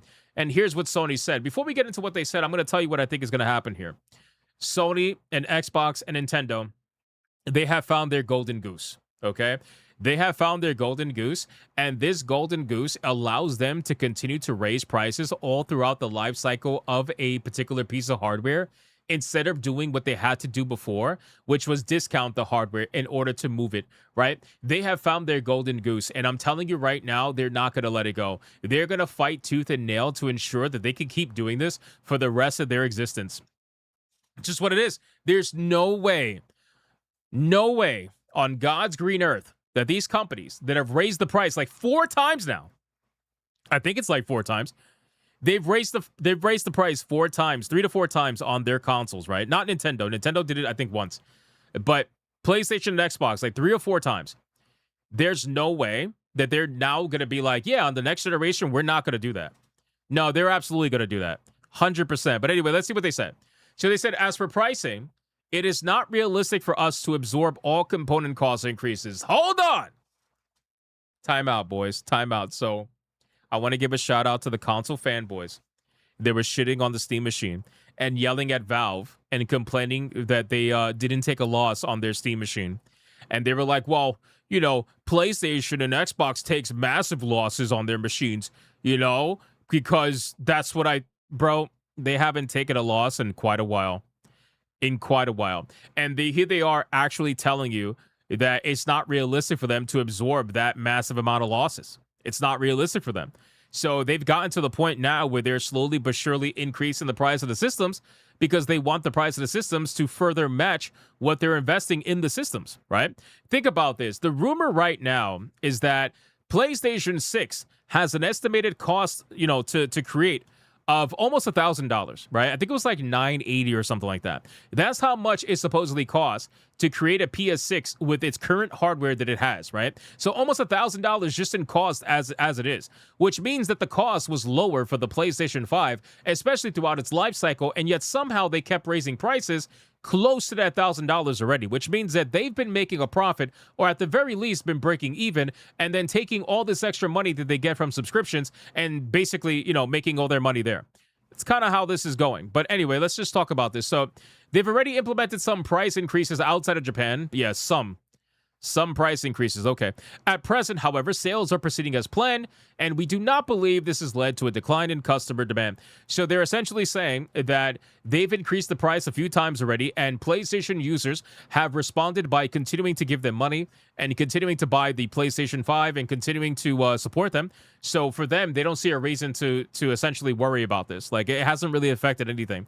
Because again, they're at what, like 90 million units or something like that. So they're at 90 million units. They're creeping up to 100 million. I am sure that Grand Theft Auto 6 is going to push them over that hump. But yeah, they don't really see a reason to stop, you know, increasing the price. As a principle, we do not intend to sell hardware at significant losses. So, wait a second. Wait. Hold on. This is actually amazing. Because I was told by console super fans, right, that you have to sell hardware at a loss. Like, you just have to. You have to sell hardware at a loss. Like, how else are you going to get people in your ecosystem, right? Steam has the wrong idea. Steam has the wrong values. Steam. Brother, they literally just told you that their principle is to not intend to sell hardware at any significant losses. They're not going to sell hardware at any significant losses. And they haven't done it for a while. The people that think PlayStation 5 has been doing it for a long time, it hasn't, if at all. They've either been breaking even or making somewhat of a small little profit on it. Maybe not that crazy. They're probably not making as much money as Steam, but Steam's making like what, probably $100 a unit, right? PlayStation's probably making, $50, if that, on a unit. But they definitely have a more closed off ecosystem that will benefit from people going to their platform more than anything else. But that's pretty insane. Anyway, so they're telling you their mindset. They're telling you what their principle actually is. But for some reason, it's okay when they say it. I don't know. At the same time, we are carefully monitoring the market and continuing to evaluate our approach. We believe it's important for us to make every effort to ensure the customers fully understand the value that we provide in relation to pricing. Now, keep in mind, this is the same company that does, what's the word? Variable pricing, right? The variable pricing. They've done variable pricing on their platform, so they want to convince you about the value. But the thing is, the more that you invest in their platform, the more that you're probably going to end up spending on their store because they know that you're going to spend it, which is pretty interesting to say the least, right? I just think that all of this is pure nonsense. I think that a lot of this, and by the way, a lot of these companies are being sued right now. There's a story that I want to go over tomorrow. I'm not going to do it today. But there's a story where a lot of the major RAM manufacturers are actually being sued right now in a class action lawsuit for essentially purposely shortening supply and actually focusing on AI data centers and thus raising the prices for consumers. Like they're facing a class action lawsuit for that. I don't know if it's going to go anywhere, but I just find this all to be very, very interesting. So now with all that being said, let's continue here. So one thing I want to kind of go over is Matt Piscatella on the PlayStation investor Q&A says the following, and this is bro, this shit is crazy, okay? Look at what was said at the investor call. Matt says the following: for the next generation platform, rather than simply serving as an alternative to PCs, we aim to deliver value that is unique to PlayStation, so exclusives, okay? We are focusing more on monetizing our user base. Yo, you guys are about to get fucked. All right? PlayStation users are already used to getting fucked. You guys are going to get absolutely railed. They're going to come after you for every nickel and every dime that they could possibly get out of you in order to subsidize the loss that they're going to take by not releasing their games on PC. Because the fanboys are like, well, who cares? They only made like $1 billion to $2 billion. Who cares? What do you mean, who cares? Do you not think that $1 to $2 billion is important to that company? Yeah, that company can make $40 billion, $30 billion. Who gives a fuck? But they still, that $2 billion goes a long way. That pays a lot of salaries. That pays a lot of developers. That goes a very long way. And you think they're just going to give that up just because, what, to fight exclusivity and console war? No, of course not. Of course they're not going to do that, bro. They're going to subsidize their choice to give you what you want by making you pay up for those exclusives, making you pay up for making them essentially console war. That is what they're going to do. So they're going to monetize the shit out of their user base. And to be fair, they already do, but it's about to get much more egregious, I'm sure. They said, we expect to recover the cost through revenue generated from PS Plus. Bro, okay, so this is their idea. Their idea, and let me just kind of go over this. If the idea is that PC players are going to move to PlayStation so they can pay more for PlayStation Plus in order to play online and to access streaming, well, yeah, I don't know. Here's what's going to happen. This is all in my opinion, okay? I can't prove it, but I've been pretty accurate with this. Here's what's going to happen. PlayStation is going to raise its price on its consoles, all right? The Xbox console price increase, that's why PlayStation is going to raise their price. Both of these studios are going to raise their prices to get ready for Grand Theft Auto 6. That's number one. Xbox has already done it. Nintendo doesn't care because they're not getting GTA. PlayStation is going to raise their price. The PlayStation Pro is going to be $999. I would almost guarantee it at this point. It's going to be $999, and I said ages ago that $999 is going to be where the PlayStation 5 ends its life cycle for the Pro. I think it's going to raise to $999, number one. And I think what's going to happen is from there, they are then going to raise the price of PlayStation Plus again. They're going to raise the price again because they have to. That's the two things that are going to happen, in my opinion. $1,000 PS5 Pro and PlayStation Plus is going to get an increase either by the end of this year or at the beginning of next year. It probably will be the end of this year because they want to get it in time for Grand Theft Auto. But PlayStation Plus really is not super involved with GTA like that, so it's really not that important. I think the console price increase is going to happen first, and then PS Plus will happen later down the line. Right? That's basically what I think is going to happen. Now, the Audacity. We gotta talk about the Audacity, right? You thought Nintendo already did raise its price? I'm talking about another price increase. So I'm saying Nintendo's not going to raise their price again. I don't think it's going to happen. They don't really have a reason to. But PlayStation and Xbox are definitely going to. Xbox already did just recently, and PlayStation is going to follow through. I think that's what's going to happen. But again, I could be wrong. I definitely could be wrong. Here's the thing. The Audacity. We got to talk about the Audacity, boys. The Audacity that PlayStation has to think that their games are worth so much that PC players, the same PC players that told Epic Games and Tim Sweeney to go fuck himself for making Kingdom Hearts exclusive to Epic Game Store for over a year. And he thought that PC players were going to run to his store and go buy it because they had FOMO, that they just weren't unable to control themselves, that they couldn't wait to buy the game, so they'll buy it anywhere. This has been proven wrong multiple times. PC players are some of the most petty, patient players that are out there. By far. They are not going to jump platforms just because you want a console war. They're not going to do it. If you think that the majority of PC players are going to suddenly be like, oh my God, I can't play Ghosts of Yo Titty? What? No way. What do you mean? What do you mean I can't play Ghosts of Yote? Shit, I gotta go buy a PS5 right now. I gotta hurry up and go out. Oh, wait. I gotta pay for PS Plus too. Oh, but I'm not really gonna play online, but I guess I have to play it because I have to get it because, you know, PlayStation says that I'm gonna get it. Bro, PC players don't give a shit. They absolutely don't give a fuck. If the strategy is let's take away the games so that those PC players come over to our closed off ecosystem and they participate in the PlayStation platform, that's not going to work. I'm sorry. I don't know why anybody thinks that that's going to work, but it's quite frankly not going to work. It's literally the reverse of what happened with Stellar Blade, brother. PC players knew that Stellar Blade was coming out on PC and that it was exclusive as a timed exclusive for PlayStation, and look what happened.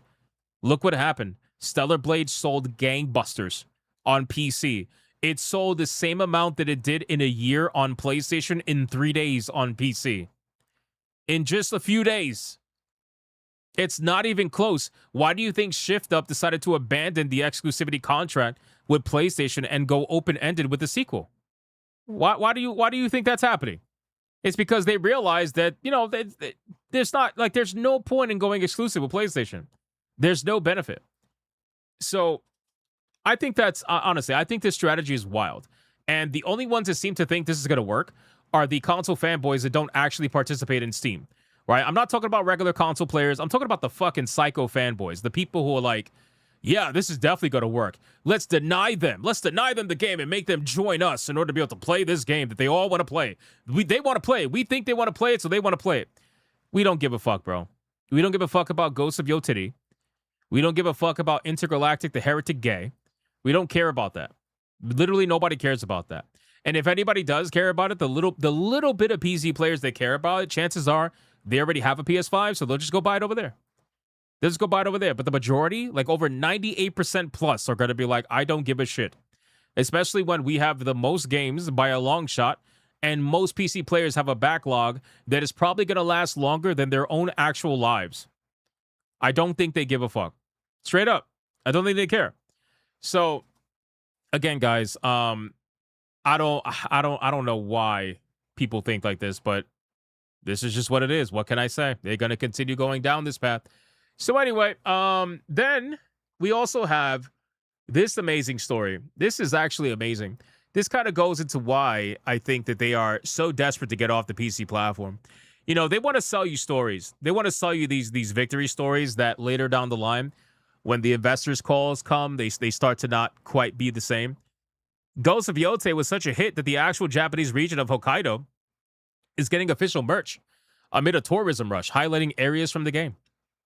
Guys, so apparently a video game is hyper successful if it gets official merch. If it gets official merch, that makes the video game hyper successful. You know, it's crazy because I remember another hyper successful video game that had official merch on day one, by the way, and also had apparently like this whole YouTube series that they were going to do. That super successful video game was called Concord. Super successful, by the way. Super successful. You were able to actually get, I think, a hoodie, a t-shirt or something like that. Like you were able to get a whole bunch of merch for that ultra successful video game called Concord. But you know, there you go. Interesting. It's crazy, bro. But I think that's really what it is. I think that they don't like I've said this many times. I don't think they like the transparency. They don't like the transparency of the PC platform. They don't like the fact that you can see numbers for video games and people start off this whole conversation. Some people go a little further than others with it, but I don't think they like it. I don't think they like it at all, to be honest with you. So they will stick to their platform. And honestly, I just think it's better that way. I do. I think it's better that way. I think it's better if the platforms just stick to themselves, let PlayStation do their thing, let Xbox do their thing, and just let it rock. And whoever wins, wins. That's really what it is. Because these guys, listen, competition is a good thing. Competition is definitely a good thing, in my opinion. Now, I wouldn't necessarily go this way with competition because you're essentially closing yourself off. But if this is the way they want to do it, then let them do it that way. We'll kind of see how that goes. I think Forspoken kind of tried to do the same strategy after the game coming out. Yeah, maybe. Maybe. Who really knows? So, interesting stuff, boys. But, yeah, the strategy is definitely questionable at best. And I don't really know what their deal is or why they exactly want to go that route. But you know what? Let them go. Let them do it. And we'll kind of see what happens. We'll see what happens. All right, let me catch up on the TTS really quick. Let's resume it. You guys had a little bit to say, and we'll go from there. What do we got? Unlike the real world, the digital world doesn't have squatters' rights.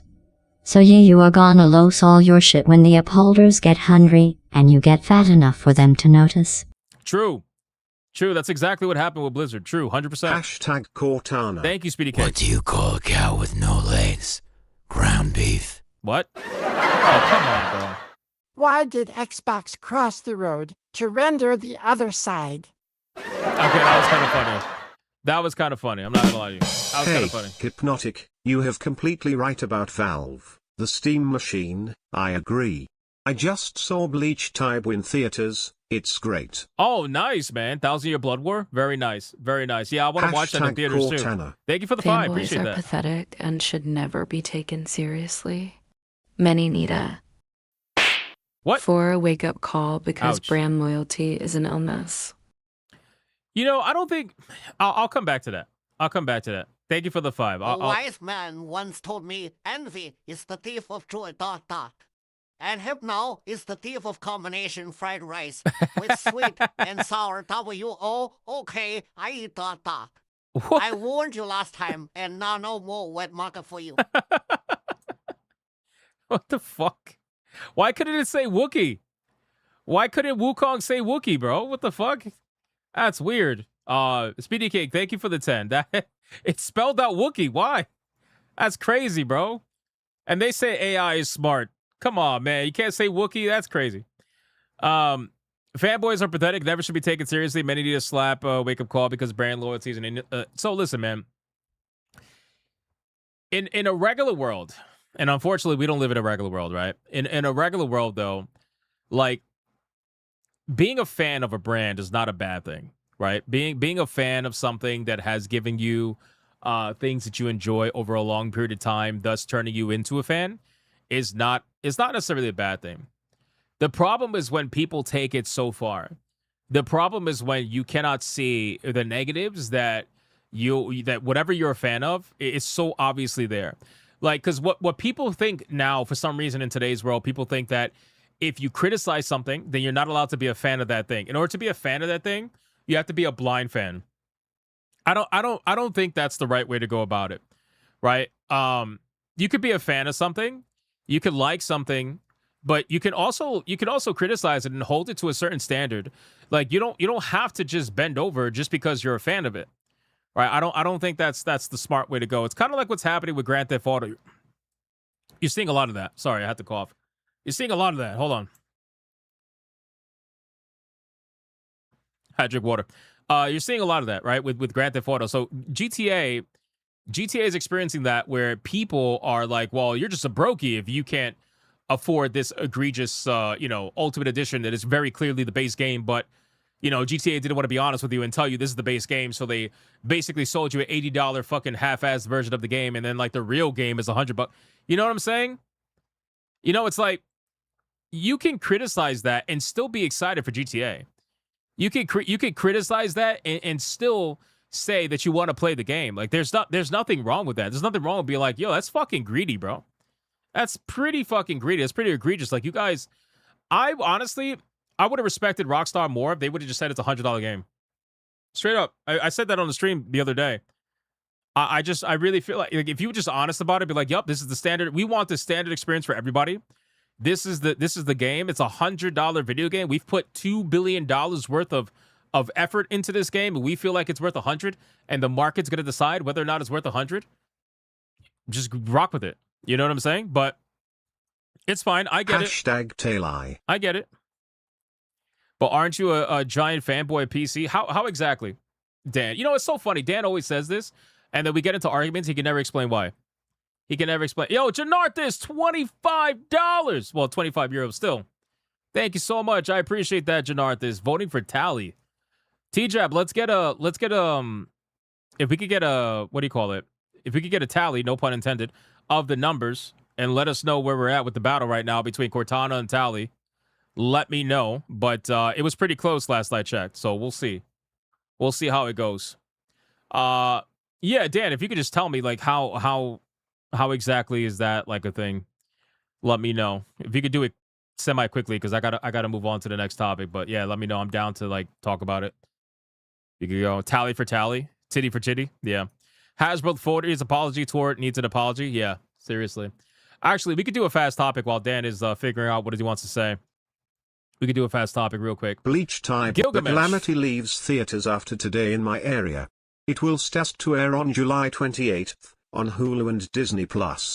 I'm voting for Taileye. It doesn't count, Gilgamesh. You got to put the name first for it to count, brother. You got to put the name first, man. Got to put the name first. Yes. I mean, I've already read Bleach 1,000-Year Blood War personally.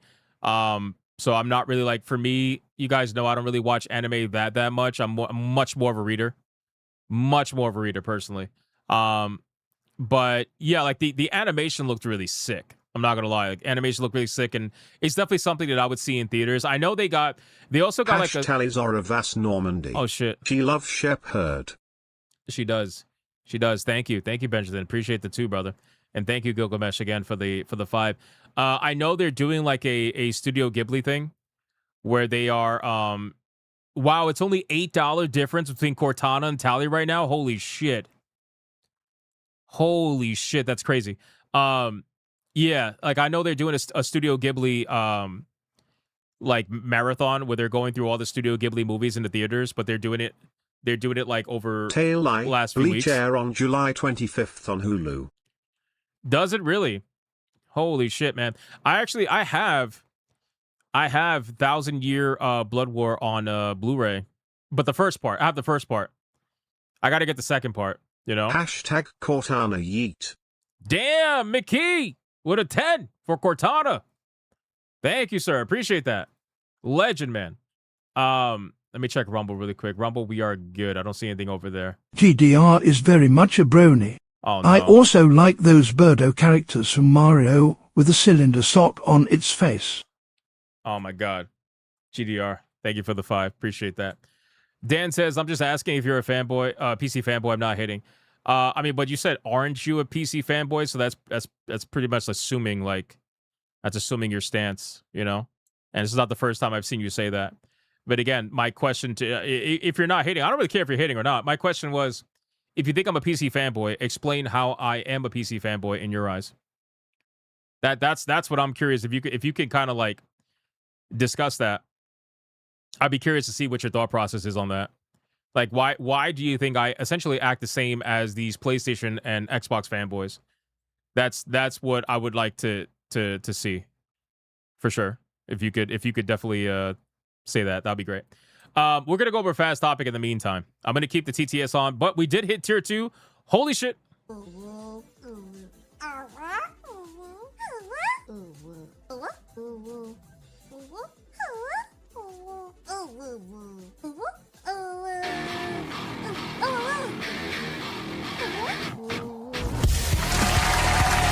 Let's go!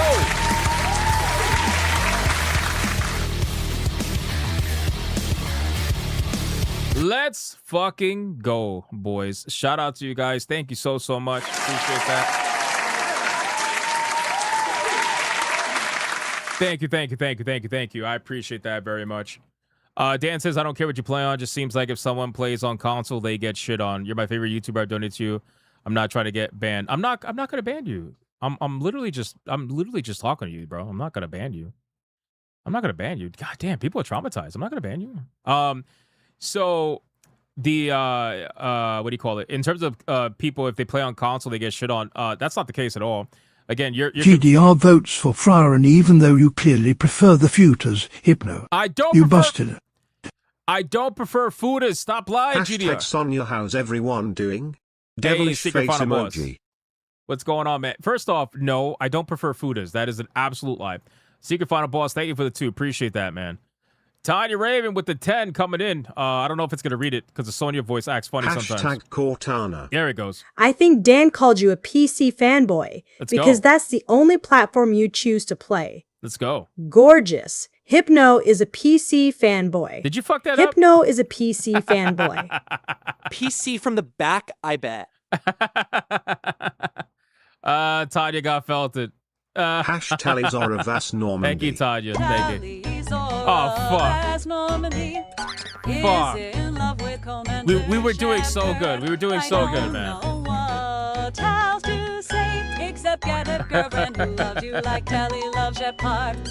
That was actually not a bad song. Shout out to Benjamin. Thank you for the 10. No, like, so I would play on other platforms if the other platforms made it worth it for me to play on. You know what I mean? That's like to say that I've never had a PlayStation, never had a Nintendo product or anything like that. Like, I have a PlayStation 5. It's just there's nothing on there that plays to the level of which that I wanted to play at. And I basically utilized it to play Demon Souls. That's really why I bought it. But I also waited years. I'm trying to remember exactly how long. I think I waited like 2 or 3 years to get a PS5. I think it was 3. Because I didn't want to pay scalpers. You know, I didn't want to pay scalpers, so I waited like basically almost 3 years, and then I finally got one for MSRP, which was I think 500 at the time or something like that. But yeah, and then I just basically played Demon Souls on it, so that's really what I cared about. But ultimately, like as time went on, I realized, you know, even with the PS4. Now, keep in mind, I've been a PC gamer all my life. You know, I've been a PC gamer all my life, and I utilized PlayStation for Cortana, for am Final I stupid Fantasy. for keep buying Xbox physical games with everything that is going on? I prefer Xbox just because of friends and controller preference. No, I don't think it. Why would you be stupid? I don't think it's stupid to buy physical if you're able to buy physical. I don't think it's dumb at all. I wish they still made physical games for PC, unfortunately, but they don't. But thank you for the 99. Appreciate that, my man. Yeah, again, I just let me make it very clear for people, okay? Because this is like a thing where people see us making fun of like the hardcore fanboys, and they think that that's applicable to the entirety of the player base. It's like, I don't know how many times I have to say this. That's not true at all, but people take it like this all the time. So I'm just going to explain it one last time. It won't be the last time. But anyway, I I don't care what you play on. Like, we're all gamers at the end of the day. We all talk about video games. We all enjoy ourselves playing video games. I don't give a fuck. Now, if you're a mobile gamer, I'm probably gonna have to roast you. But aside from that, I don't give a fuck what you play on. I don't care. It literally does. It bothers me none. At the end of the day, I look at these companies and their bad decisions and their good decisions that they make, and we just call it out as it is, right? That's just what it is. We call it out as it is. I've criticized Steam, even though people tend to forget that. I've criticized PlayStation, criticized Xbox, criticized Nintendo, and praised all these companies for what they do. How many times have I said that PlayStation has the best achievement system? PlayStation has literally the best achievement system. They do it the best. They do it better than Steam. They do it better than everybody. They have the best achievement system, in my opinion, right? So each company does their own thing. I just think that Steam does it best, all at least for what I'm looking for personally, and what I've been looking for as time has gone on. Again, when I bought PlayStation, I always bought PlayStation for Final Fantasy. The moment they opened up that Pandora's box and they dropped Final Fantasy on Steam, I never looked at PlayStation.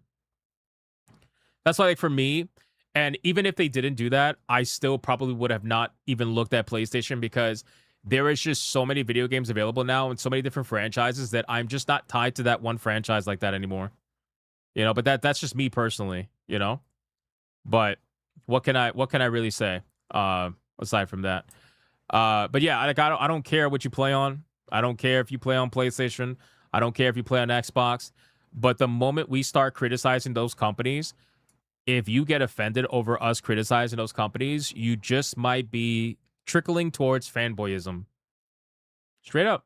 You just might be trickling towards fanboyism. It's one thing if you try to explain what the company's, you know, what the company's trying to do, or like what you believe the company's trying to do, whatever. But the moment you just, like, there are people that go online, they're like, you're a fucking asshole for attacking PlayStation or something along those lines. It's like, bro, let's relax a little bit. Let's relax a little bit, you know? Like, that's when it goes into, what's the meme again? Leave the $1 billion company alone, or something like that. That's when it goes to, like, that level, you know?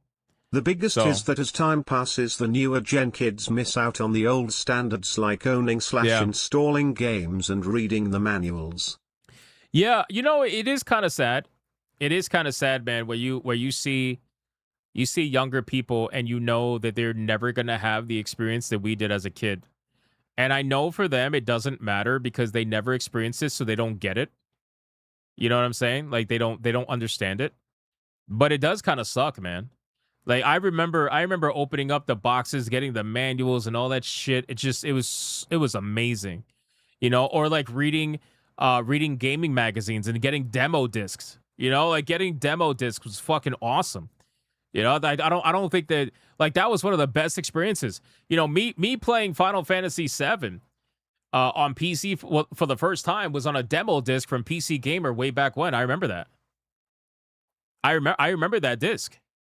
You know, so yeah, people. You know, it's just what can I say, man? It kind of just is going in that direction. You know, and I think in 20 years. Actually, probably even less than that. Probably 10 years. In 10 years, I don't think there's going to be anything for physical collecting. Maybe not for movies. Hopefully, they still keep doing it for movies. But for video games, I think it's gone. I think it's gone, bro. 10 years or less, it's gone. So, anyway, let's keep going. I'm going to pause CTS real quick. And we'll keep going, man. Let's keep going. Let me pause this. All right, boys. Thank you for all the support again. Hitting tier 2. You guys are amazing. Let's continue. Let me X out of the PlayStation conversation there.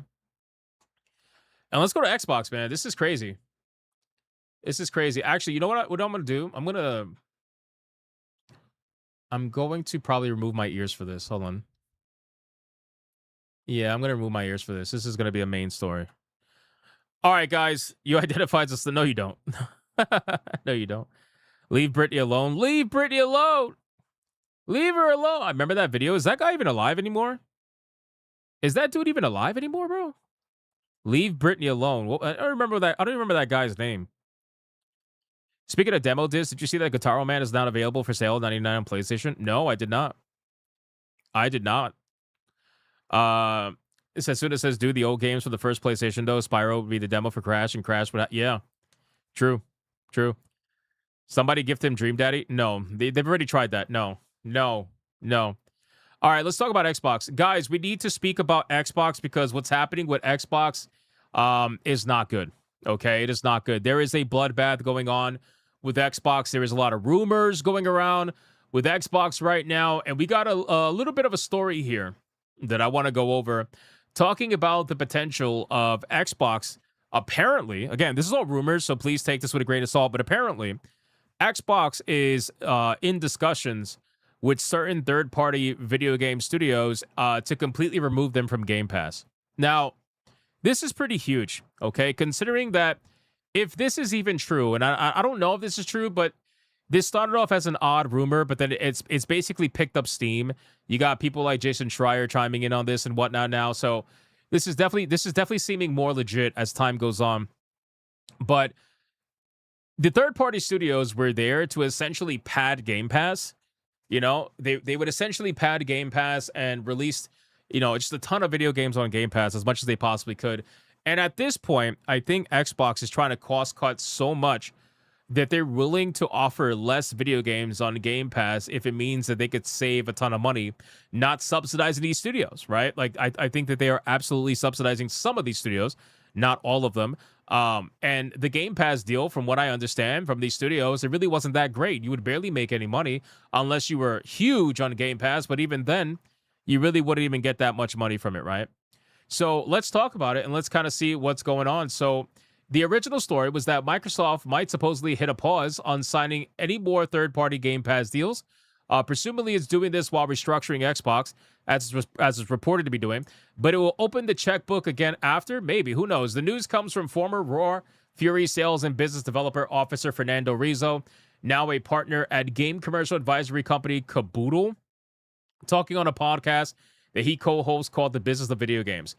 Rizzo was at a trade show in Italy, and recently he heard that word on the street was that loads of people who were in the frame for Game Pass deals, i.e. nothing was inked yet, but the deals were in advanced discussions, everybody got the rug pulled out from under them. Now, I can kind of see this going down because, think about it.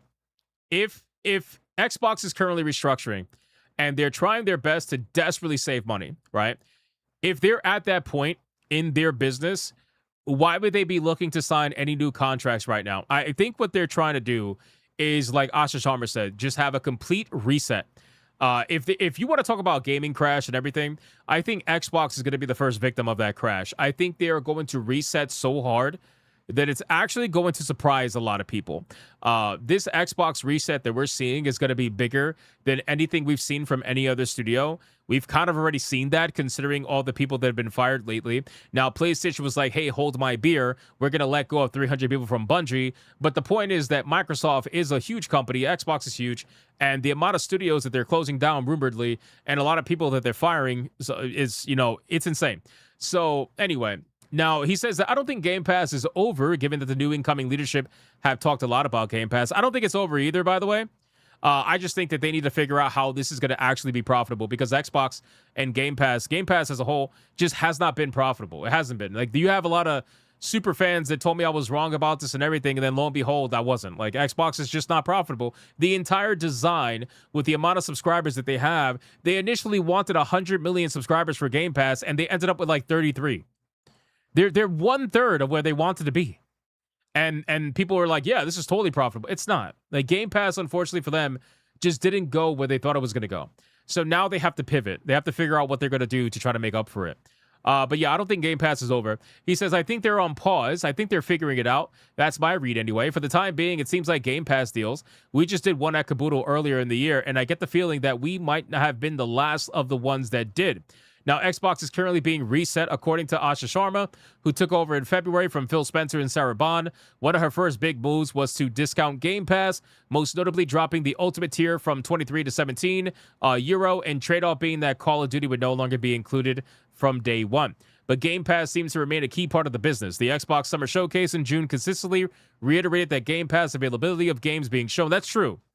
That's true. Pretty much almost all the games that were on the Xbox Showcase was like day one Game Pass video games. So They definitely, like, they're not shying away from the day one thing. I thought they would shy away from it sooner than they actually have been, but they aren't shying away.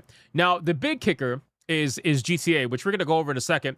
But first, we're going to talk about what Jason has said. So Jason Schreier says that Xbox ending contracts and cutting vendors as massive layoffs, leading their main PR agency Assembly to begin layoffs today. So if you look at this post from Jason, it says, the massive Xbox layoffs won't happen until after the fiscal year ends.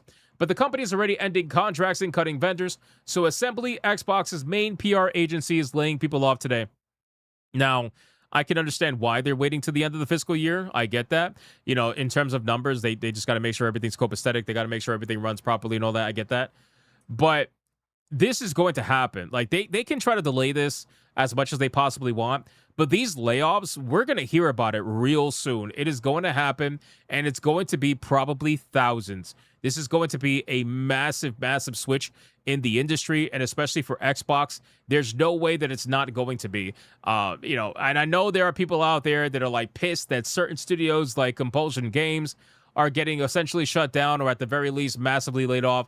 But guys, like, at what point do these people admit that they were just being subsidized? At what point do they admit that, yeah, it's nice to feel good, right? It's nice to make yourselves feel good about what you're doing and feel like you're, you know, putting out the best work ever, and it's like the most amazing thing ever, and you're such amazing artists and all that. But you are still taking part in the same capitalism that you guys claim to hate. You're still taking part in it, right? So it doesn't matter what your message is. It doesn't matter how amazing of an artist you think you are. At the end of the day, the question's going to be, did your game sell or did it didn't? Or did it not? Right? That's all it's going to be. Did your game sell or did it not? And if it didn't, well, something's got to happen then. Something's got to happen. The day of subsidization is gone. They won't even subsidize their own systems anymore, as we discussed earlier in the stream. They won't even subsidize their systems anymore. PlayStation said, yeah, we don't really see it in our philosophy to subsidize and take heavy losses on our hardware anymore. So why would they want to start taking heavy losses, subsidizing these studios? I think that subsidization is only going to be around for the studios that have the legacy, right? Like, I think Sony's doubling down and tripling down on subsidizing Bungie because of Bungie's legacy, right? Just like with EA subsidizing BioWare is because of BioWare's legacy. I think these legacy studios are the only ones that are going to be subsidized, and all these other smaller studios that are taking 5, 6, 7, whatever it is, years in development that they've had for video games, spending over $100 million on video games that are getting completely destroyed by indie games. Bro, like we said earlier, Mecha Chameleon, a video game that is just so simple and is meant to just be fun. That's all it's meant to be. It's not meant to have a message. It's just meant to be fun. The game's like $5-6. That video game, made by 2 people, sold 10 million copies plus. What are we doing, bro? It sold 10 million copies plus. 2 guys doing better than Compulsion Games that spent over $100 million on their game to sell what, like 50,000 copies? Maybe less than that? Like, what are we doing? At what point do we just start to question what the fuck are we doing? You know? And at this point, there are indie video games that are exploding on the internet at least like once a month. It feels like that anyway. Maybe I don't know, maybe a little longer than that, but it feels like about, you know, once a month it's exploding. So what are we doing? I think that the age of big studios, big blown up budgets in the Western gaming industry, I think that age is coming to an end. Because I think what they started to realize is that back in the day, they were able to get subsidization while also doing fairly okay. They're no longer doing fairly okay. So all that subsidization money that used to be extra money is now essentially what's keeping them afloat. But now that's not even keeping them afloat anymore. So now they got to look at Big Daddy Microsoft to try to save them. And Microsoft's like, yeah, we're not going to save you. We're not going to save you. There are rumors that supposedly Xbox is being looked at to be sold off. I didn't personally believe that rumor, to be honest with you, but there's a lot of that going around from a lot of known leakers. So I'm gonna wait until more information comes out. I don't want to say that seems to be true or anything right now. I don't really think it is, but there's a lot of rumors of that going around that might be the case, and that these layoffs are going to be bigger than people could possibly imagine. Now, these layoffs are so bad that it has now gotten to a point where all these studios are trying to either strike. The employees are trying to strike against the layoffs, which essentially is just going to make them all get laid off, whoever's striking, or they're trying to unionize, right? So we got a story here from IGN saying, we're done paying for executives' failures. Unionized Xbox developers hold press conference to make their point as Microsoft reportedly readies massive layoffs. Now, oh my God, bro, this is great. Read this. Don't disrespect the developers. Don't disrespect the gamers. Are you fucking kidding me, bro? Are you kidding me? Are you kidding me? Are you kidding me? Xbox developers? Talking about don't disrespect gamers? Are you fucking kidding me, bro? You guys, a lot of you are ones who did that on the regular.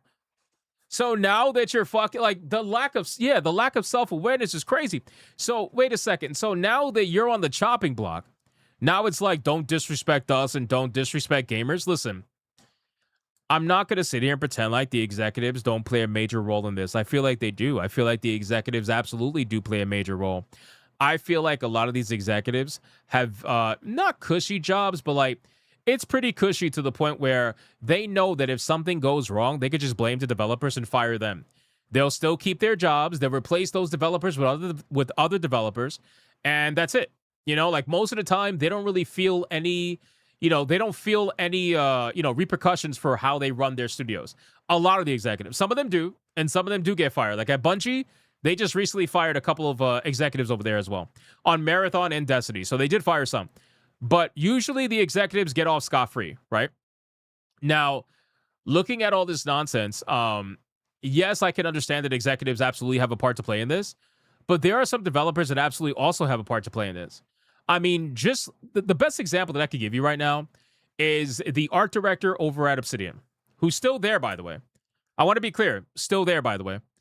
Matt Hansen, or whatever his name is, the art director over at Obsidian, is one of the sole reasons why Avowed got so much PR heat right from the get-go, right? Because there was people already complaining about the pronouns in the character creator, but that was at a scale of like a 2 or a 3, right? Matt Hansen and the way that he responded to things and the way he decided to openly speak about things and the way that he decided to risk his entire studio by saying something so fucking stupid, he took that 2 or 3 backlash and he turned it into a 9. For no reason other than his own ego.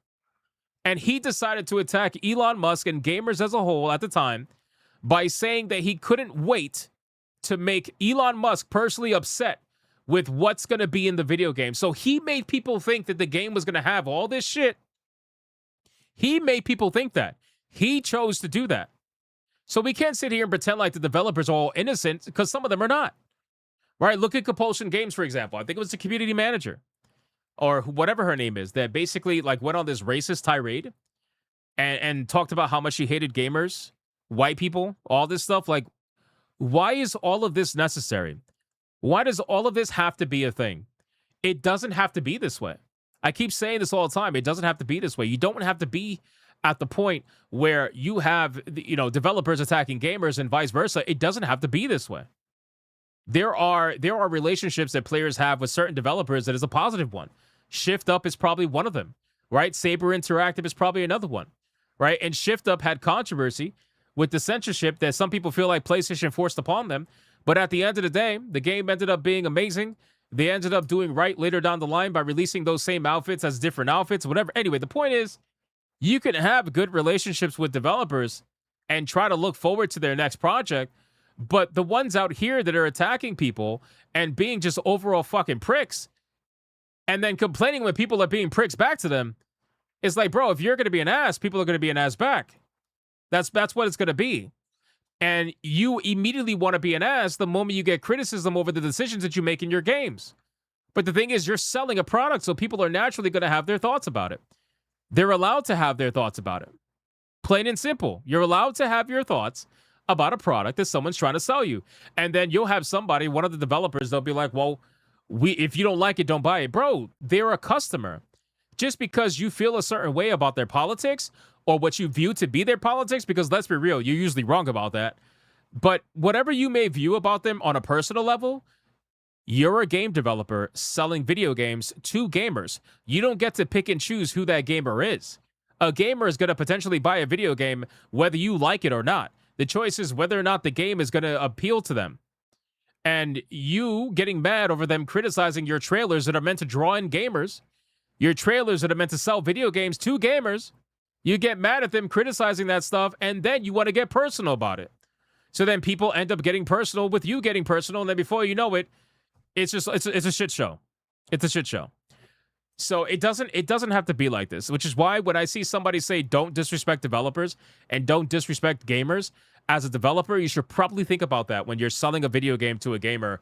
And the next time you want to call them a shitty, I don't know, chud, racist, misogynist, sexist, homophobe, whatever word you want to use, before you think about saying that, perhaps don't. And you'll be surprised at how easy this thing can actually be. You'll be surprised. Anyway, so unionized Xbox employees are now pushing back against the company's looming layoffs and have outlined various demands. Oh, this should be good. This should be good. Various demands. Earlier today, the CWA, which stands for Communications Workers of America, held a press conference in which various unionized Xbox employees spoke out against Microsoft. The conference was held ahead of the reported layoffs at Xbox, which insiders have stated would be a bloodbath. Oh, it's gonna be insane. It's also a painful reminder of last year's layoffs at Microsoft, where 9,000 people lost their jobs across the entire company, not just Xbox, and resulted in multiple projects being canceled, including the long-awaited reboot of Perfect Dark. Oh yeah, long-awaited. You mean the Perfect Dark? Hold on. You mean the Perfect Dark reboot that we all found out apparently the trailer was like 98% fake? Like the game wasn't even ready. It was a completely fake trailer to make it look like real gameplay. It wasn't even real. Yeah, long awaited, I guess. Yeah, sure. The studio behind that game, the initiative, was also shuttered without ever having released a video game ever. It's crazy, bro. The upcoming layoffs reportedly put more studios such as Double Fine and Ninja Theory at risk of closure. South of Midnight developer Compulsion Games is also reportedly at risk of shutting down, despite winning a Peabody Award. Yeah, who cares about a fucking Peabody Award? See, this is the problem. These people are so busy stroking each other's egos. They're so busy trying to convince each other they're so important because of the amount of awards that they won. Nobody cares about the amount of awards that you won. They only care about whether the game is good. And we have seen way too many times that a lot of these awards, even like for the most part outside of the Game Awards, but a lot of these awards are given based on social status and not the actual video game itself. Hence why in the Canadian Game Awards, South of Midnight, a video game they barely sold to anybody, is a video game that apparently swept the awards and won Game of the Year. What the like, come on, bro. Nobody actually believes this stuff. But again, they are so focused on their image. They're so focused on what other people view them for or whatever. They're so focused on that. That is what they care about, right? But anyway, the new Xbox boss, Asha Sharma, celebrated the win on her socials months before the studio's reported demise. A well-deserved recognition for storytelling that truly matters. Yeah, congratulations on your recognition. By the way, your game didn't sell. You're fired. You're fired. This is why you shouldn't believe your executives when they pat you on the back for your social cause. Because when push comes to shove and it's time to get down to dirty business and the numbers, your ass is out. You're out, you know? Guys, it's just so insane. It's so insane. So anyway, this entire situation is very interesting as to what's happening with Xbox. I think that, they're going to kind of rip off the Band-Aid. And I think that we are going to find out about the layoffs all across the board, all at once. I don't think this is going to be, I don't think it's going to be just like, I guess over the next 6 months to a year, like one studio here, one studio there. I think it's going to be in a few months from now. You're going to find out all across the board, and it's going to be multiple studios, thousands of people. It's going to be ugly. It's going to be really, really ugly for Xbox. So, but I guess we'll find out. Let's zoom TTS real quick, see what we got. Hashtag Taileye. Janardis! I was PS player since PS1 and because Final Fantasy. Same. Now every time I turn on my PS5 I have to do system update. Same. And the way it is going to digital download I no longer have a reason to buy next generation. Bro, same. Do you literally think if Expedition 33 would be big as it was if it was an Xbox exclusive? Fuck no, the game would have died. The game would have died. Absolutely would have died. There's no way. There's just no way. I'm sorry. Like I know Xbox fans Jonathan, thank you for the 20. I really appreciate that. I know Xbox fans don't want to admit it. I don't know why they don't want to admit it. It's like it's just the truth of their platform. But their players have been trained not to buy video games. They have the lowest sales out of pretty much everything, like by a long shot. You know, there are Xbox video games that sell better on other platforms than Xbox. Like, I don't know why people have such a hard time like admitting that if a game is exclusive to Xbox, it's probably gonna die. You know, like Gears of War E-Day, bro, that game, I don't know how they're gonna subsidize it because they're spending hundreds of millions of dollars. And I understand Gears of War E-Day is like, you know, it's like one of the Xbox titles, right? Like it's imagine like if Halo was exclusive again to Xbox, it's kind of that big. I get that. But bro, there's no way. There's no way that game is going to like how is that game going to be subsidized? I don't see how that's going to work, you know? So, Kales says it's simple. Make a good game you want to play and buy. Your company is okay and you too. Yeah. Well, that's what it is, man. These guys, again, were okay talking all this shit. As long as they had subsidization, they were perfectly fine. For them, it wasn't a big deal, right? Like, they knew they were going to be okay. They knew, like, it was going to be great. Everything was going to be fine, right? That's what they knew. And then eventually that subsidization went away, and all of a sudden the panic started to set in. And now they're on LinkedIn with hashtag ready to work. You know? It's kind of the cycle, man. It's like, again, it doesn't have to be this way. But then they won't listen to someone like me because I'm just a fucking chud, according to them, right? Because they've already, in their mind, they've already assumed everything, assumed every talking point, think they know everything. So they don't really want to like have that conversation. So they just call you a chud and move on. But when you have that kind of mindset, it's only going to get to the point where, you know, you're going to lose your studio. It's only a matter of time. Unless you're part of a massive studio. But again, I want to remind people, everybody says GTA is too big to fail. I get that. I totally get that. And you're right to an extent. But I just want to remind people that everybody thought the same thing about Call of Duty, not even like 10 years ago. Everybody thought the same thing about Call of Duty, bro. Call of Duty was too big to fail. Hashtag Cortana, there was a time that you'd wait for the price to go down to buy a console. So much for that True. idea. True. I just wish it was the same for my car. Yeah, right? Exactly, Black Tailgate. Now, the funny thing is, in order for you to get the best price on the console, you got to buy it day one. Which is exactly what they want. It's exactly the mindset they want you in. They want you to buy it day one. You know? E-Day will be on PC. I know it's going to be on PC, but the point is, like, people want it to be super exclusive to Xbox. The subsidization is just not going to be there. And even selling it on PC, I don't think it's good. I don't think the money's going to be there. It's got to sell everywhere for it to be there. Hashtag Cortana, including okay. PlayStation. Here's a legitimate vote. Smiley face emoji. Yo, secret final pause, finally. With a legitimate vote for Cortana with a 20-bagger. Thank you, sir. I appreciate that. Thank you. Hashtag Tailies or a Hi-Fi Rush would have survived if it wasn't on Xbox. Such True. a shame that a very good game had to die. That game was so good. Hi-Fi Rush was so good, Carlos. Thank you for the 5. Yeah, it was really, really good. Really good. I enjoyed it a lot. But, yeah, unfortunately, just didn't work out, sadly. But that's how it goes, man. People don't realize this exclusivity shit. In today's world, you're just taking money away from the game. So you better have a good reason for it. Anti-Federalist paying with a 10 on Rumble. Remember when Walmart Target demos? Yes. Mom, can I go to the video game section? First time I played the greatest game of all time, Legend of Dragoon. Yes, dude. Oh my God. Remember the kiosks? So good. So good. And Anti-Federalist paying dropped 5 memberships on Rumble. Let's go. More memberships! More memberships! More memberships! Shout out to Anti-Federalist Pain. Thank you for the 5, bro. Appreciate that. Thank you for the 5 memberships. Let's scroll down really quick. I think it repeated your stuff. Yeah, that's not double. That's not 2. All right. Thank you, man. Thank you. Guys, let's get into the final topic really fast. We're gonna go over where is it at? We're gonna go over Dbrand. Let's go over Dbrand and talk about it because this shit is crazy. It's crazy. Let me pause TTS really quick. See what we got.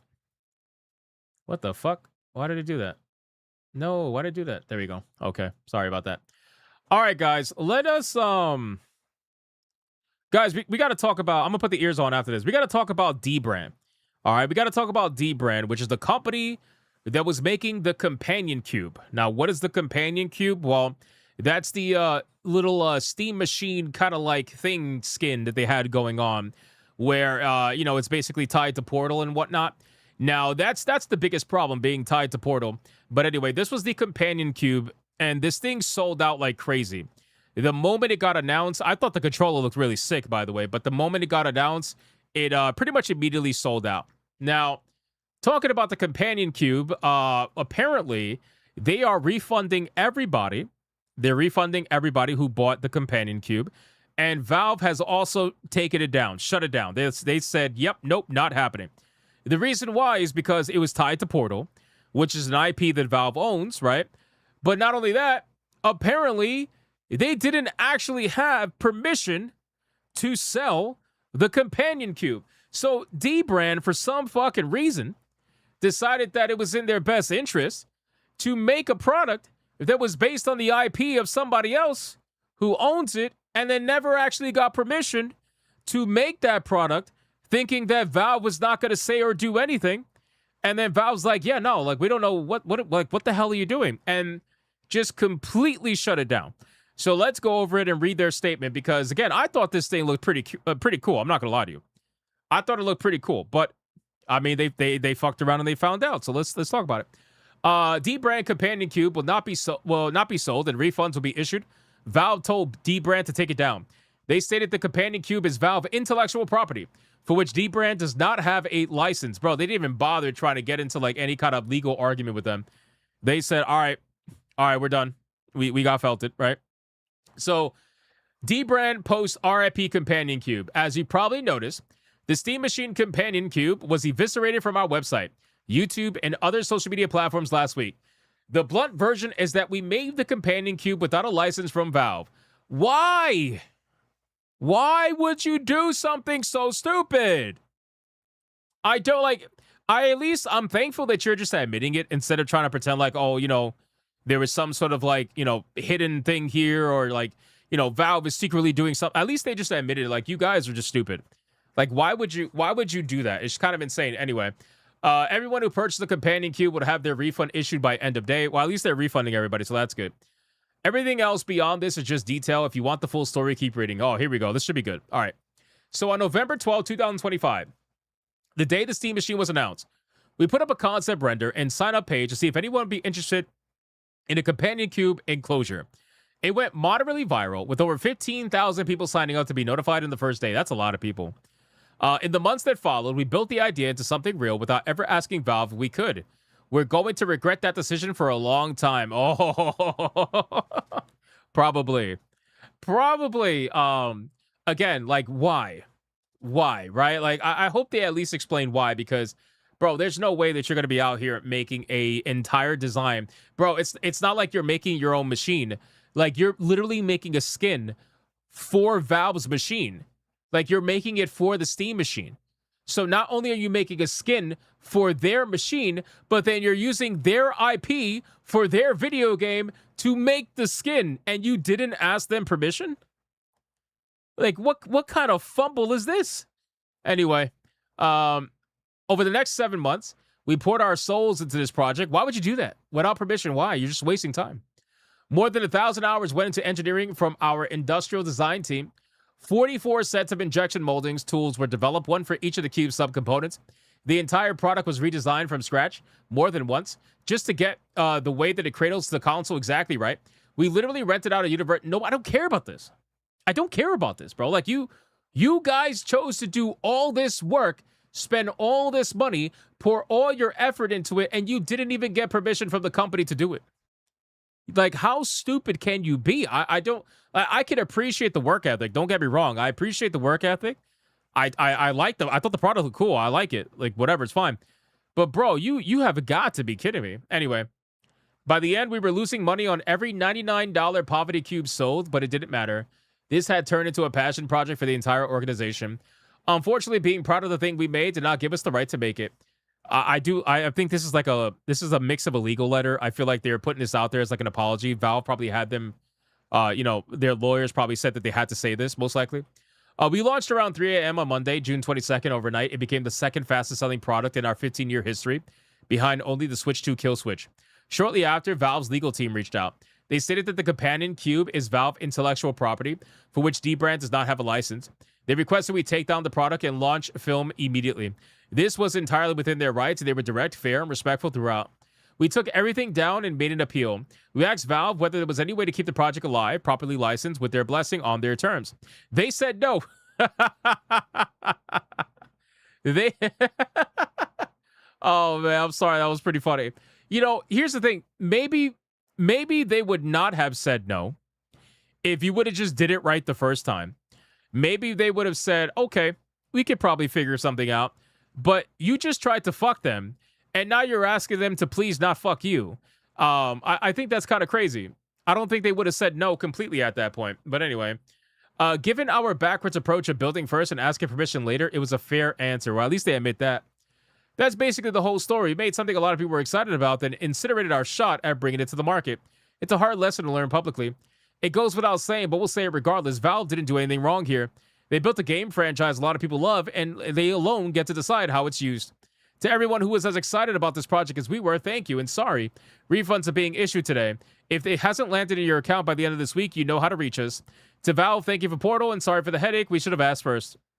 Listen, at the end of the day, I can't, like, totally hate them for it, because at least they're owning up to it, number one. But it's like, bro, honestly, this kind of feels like one massive advertisement. I feel like this was a way for them to essentially advertise their company, because even though they can't sell the product, they still went viral. They still had a lot of people check out their website, and now they can make something else that they can actually sell, and then people are going to buy it up because they like the quality of the first one. I don't know. I feel like this was basically their end goal here, essentially hoping that, you know, it's kind of like throwing a Hail Mary. They thought that maybe they build it, and maybe if they're too far gone, maybe if they put all this work in and all this time and all this effort, Valve was going to see that and say, you know what, we're going to give you a little bit of leeway. They were hoping for that. I don't think that was a smart play, but that's essentially what they were hoping for. So this is their fault at the end of the day. And if you guys truly wasted all this money, and if $100 on that cube was you losing money, I think you put way too much money into it. There's no reason why this plastic fucking cover, as nice as it looks, should be, if it costs $100, that should be you losing money. I don't see it personally. Over the next 7 months, we poured our souls into this project, and during this time, they never once thought to ask Valve or the lawyers. Yeah. Yeah. It's crazy. It's like anybody with a brain could see this coming a mile away, but for some reason they didn't, which, again, I would rather say that somebody purposely did something than to call them completely stupid. I don't think these people are stupid, especially with your own company, running your own company. I don't think you're stupid. And if you want me to think you're stupid, then I guess that's fine. But I just don't think that applies here. I think you knew exactly what you were doing. And I think you were hoping that either you were going to get the okay after putting all the work into it, or at the very least, you would at least go viral by attaching yourself to a story like this, so that whatever future products you sell will sell more now that more people have seen your website and now know about you as a company. You absolutely knew what you were doing to some extent. I don't think you were stupid. I just don't. I'm sorry. I feel like that's giving them too much leeway. God, I feel this meme is becoming more and more relevant every day. Shocked. Well, not that shocked. Wow, sounds like something Nintendo or Sony would do, huh? What? Bro, are you really? Come on, stop. I'm not even going to pretend like that might be a console fanboy. How the fuck did they get that far without Valve's explicit permission? By waiting to the last second to reveal it. Attempt to make money based on an idea someone else came up without ever attempting to change the name or anything about it to make it your own. DMCA'd. Their reaction. This is great. This is so good, man. Listen, man, why not just partner with Dbrand and take a cut or sell a similar skin themselves? Why do people have this mindset? Can anybody explain why do people actually have this mindset? If you want to partner with Dbrand and take a cut or sell a similar skin themselves, right? If you want to partner with Dbrand, you know how you partner with Dbrand? By Dbrand coming to you at the beginning and saying, hey, we want to sell this product. We have this idea. Let me pitch you the idea and let me see if you like it. That's how you do it. That's how you do it. You know how you don't partner with Valve? By stealing their idea, making a product based off their idea, and hoping they say yes when you're at the very end of releasing or nearly releasing that product. That's not how you do that. This is not like this whole thing about, oh, Steam should just, partner with Dbrand and take a cut. Why would they? First off, why would they partner with somebody who just flat out basically told them that they were willing to steal their idea as long as Valve allowed it to happen? What the fuck is that? Like, why do people have this mindset? Why do people think that this is the way? Like, again, this kind of brings you back to the whole private server argument with World of Warcraft. Again, I get it. People really love private servers. I totally understand. I get it. They're fun. They offer you an experience that retail WoW does not offer you. But at the end of the day, the private servers are operating and usually making money off of someone else's IP. So when the hammer comes down on them, they have every right to drop the hammer, no matter how much it sucks. They have every right to do that. And then people are like, well, why doesn't Blizzard just license out the game to that server? Why would they do that? It's the same thing here. It's like, why would you do any of that? That doesn't make any sense. But anyway, yeah, he has autism in the name. Yeah, but I don't know. I think it's just ridiculous. I like Dbrand, but holy shit, how the fucking shit is. Exactly. I think they absolutely saw this coming. Well, that's a shame, but kind of funny. They did all this without ever asking Valve anything. Honestly, can't stand this company. Their marketing advertising makes it seem like the company's full of arrogant twats. I don't know if he's talking about Dbrand or if he's talking about Valve. Probably Dbrand. And I got to kind of agree. Like, you got to be one arrogant son of a bitch if you think you could take someone else's idea and then, like, make an entire product and hope that they say yes at the very end. It's kind of arrogant. But anyway, I laughed about their honesty. You guys are fucking stupid. You know that? Dbrand just said yes. Okay. At that point, all right. I'll give them a little bit. I'll give them a half a point. We'll give them a half a point. Somebody says they're fucking stupid and they just respond with yes. I'm gonna give them a half a point for that. All right. A respectful half a point. They deserve that. That's actually kind of funny. So anyway, case in point, don't do this. Like, just don't, like, there's a lot of people that are going to be making Steam Machine skins, right? The Steam Machine skin market is going to be wild. Like, I think we already know this by now. Don't be stupid and take Valve's IP and make a Steam Machine skin for it and expect that they're not going to do something about it. Don't be stupid. Make your own thing. It should be very easy to just make your own thing and have at it with that. So anyway, that's basically the story with Dbrand. I couldn't believe it. I really could. I'm like, you seriously didn't ask permission? You did all this work and you didn't ask permission. You're crazy, bro. You're absolutely insane. Anyway, all right, let's catch up on TTS real quick. Let's continue. Then we're gonna pick a winner, boys. It's not that they care about these stupid awards and award shows. They only care as long as they can use them to defend, deflect, gaslight, and craft narratives to push their agenda. Most of the awards are made up for DEI. Same thing in comics. Baked turkeys with a 50.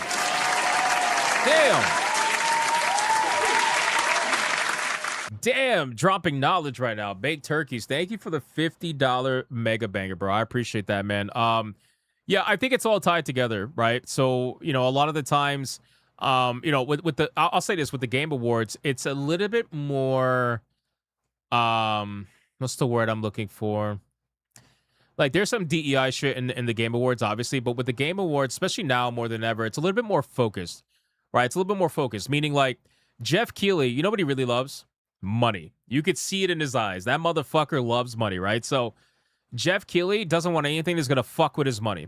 So he has this little, like, Games for Impact section for his award show, but ultimately that shit's all about money, right? However, these other smaller game award shows that don't care about money, like the Canadian Game Awards or even the New York Game Awards or any of that stuff, they're all about the message. And they focus more on that nonsense. So yeah, in that regard, I could definitely see that for sure. And it's all just to circle jerk each other. We say that all the time. It's all just to literally circle jerk each other and be like, yay, our friends won an award and we're the ones that voted. Because keep in mind, most of these award shows are voted on by the Access Media. So it's literally the Access Media who takes these handouts by these studios, who are in bed with these studios, who know these people personally. The Access Media are the ones voting on these games, all across the board, you know? So doesn't surprise me that they're in bed with each other. But anyway, brother, Baked Turkeys, thank you for the $50 mega banger, bro. That was badass. Thank you, sir. Thank you. Thank you, thank you, thank you. Boys, put the ears back on. All right, guys, this has been a fantastic stream. So much fun. Hope every single one of you had a great time. But it's time to finally pick our last finalist, guys. It's time to pick our last finalist, boys. Cortana versus Tally. This is it. Whoever wins today is going up against Tifa in the final battle tomorrow. Tomorrow's the final battle. Literally the final battle tomorrow, boys. At the end of the month, tomorrow's the final battle. So who? I didn't think either one of these girls were going to be. I didn't think either one of these girls were going to be up against Tifa in the final battle. I really had no idea. I had no idea. But let's make it happen. Women have been replaced by man transsexuals. It is evident that this video game Gothic remake contains woke propaganda. I haven't even played the Gothic remake yet. Although I did see that they unsexified the sex slaves, the literal sex slaves of the king, which the entire point was for them to walk around looking like that because they were sex slaves, but apparently they made them dress like, I don't know, in maidens or something. It's weird. Guys, let's get it going.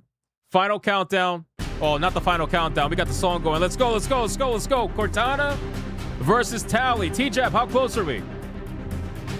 How close is it? Last I checked, it was fairly close, but I think Cortana's in the lead. We got Grade A with the 5. Grade A with the 5. Let's go. Why can't we make an unlicensed Hypnofuta toy after copyright block? Just partner with him to bring to market. Oh, stop it. Hashtag Oh, Tifa. stop it. Yay, I pre-ordered a vote. Nice, Hashtag Pikachu. Cortana. Appreciate that, Pikachu. Thank you. Talizora. Just the forward with a 99 for Cortana. Thank you, my man. Thank you, thank you. Final Twin. Final Twin just dropped another $100 red boy. Holy shit, boys. Holy shit. Holy shit, boys. Holy shit. Wait a second. God damn. God damn, boys. That's crazy. That's insane. Tally is in the lead. She's in the lead. Oh, shit. Cortana. Baked Turkeys with a 5 for Cortana. Thank you, my man. I appreciate that. It's not that far off, boys. Cortana can still win this. She can still win this, man. She can still win this. You never know, boys. Either way. Kata with the 200 jewels. Thank you, Kata, for the flow state. I still don't know what it does. But thank you. Tally needs to win. They turned Cortana trans in the Halo game. Yeah, I saw that picture. It's pretty rough. I saw the picture. It's pretty rough, man. It's pretty rough. All right, man. Guys, this is it. This is it. Final countdown. It is not that far off. Tally is in the lead. Is she going to be the one that's going to go up against Tifa in the final battle? Is she going to be the one? I don't know. We're going to find out. Here we go. 5.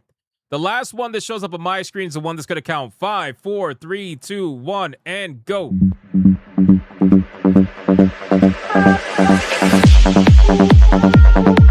Hashtag Talizora.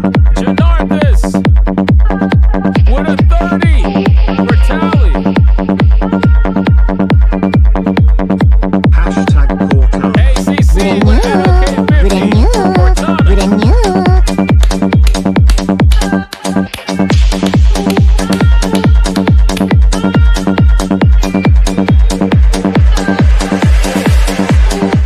Waiting for lag, waiting for lag, waiting for lag. Anti-Federalist paying with $100 red boy for Tally over on Rumble. Waiting for lag, waiting. And that is it, ladies and gentlemen. Oh my God. Holy shit. I cannot believe that this is how it's going to go down. Janarthis, thank you for the 30. I appreciate that. And ACC, thank you for the NOK50, man. That's like a 5, I think. Thank you so much for that. Yo, Anti-Federalist Pain dropped a $100 Red Boy Hyperbanger for Tally Vos Normandy. And he says, any armed girl you meet in a dark alley and immediately get into a firefight alongside is a winner. Thank you. I appreciate that. You got to let me know what clip you want, man. You got to let me know what clip you want. Boys, holy shit, man. All right, listen. T-Jap's going to count it up. Let T-Jap count it up. In the meantime, man, Final Twin, with that $100 Red Boy, what clip you want, my man? Let me know what clip you want. We have ourselves a Red Boy. Let me know. Hyper banger!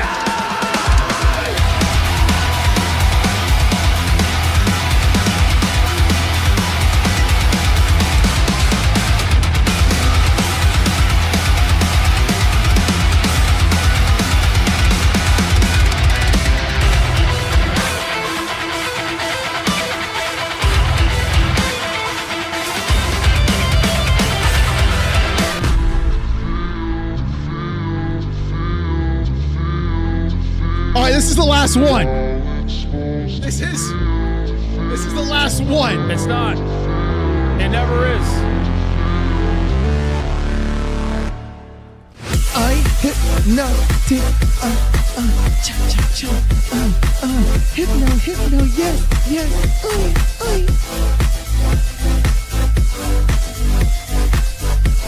big strong beefy man.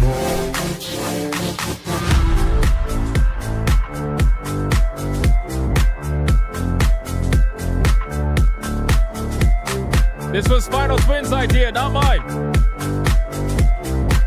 He's got that bull seed ready to pop.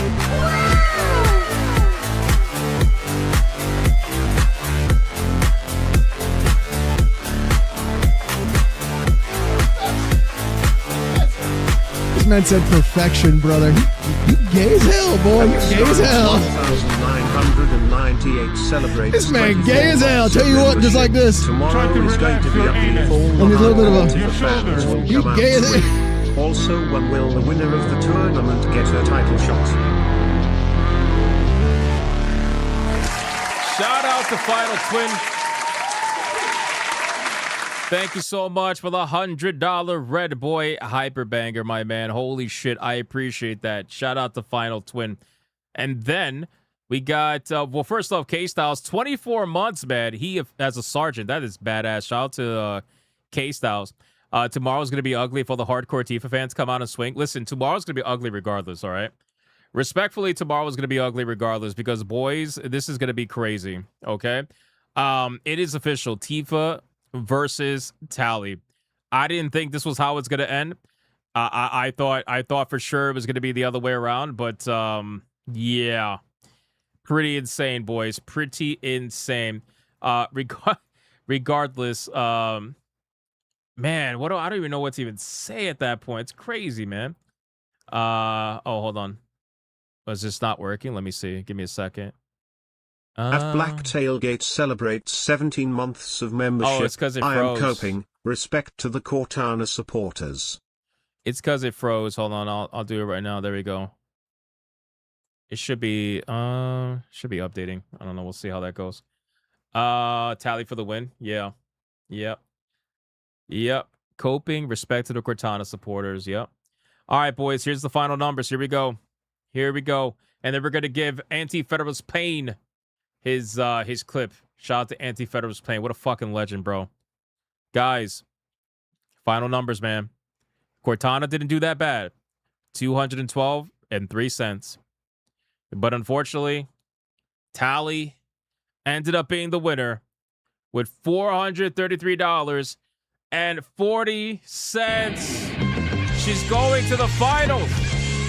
Our next finalist, boys, is Tally. Holy shit, man. I can't believe that. That's crazy.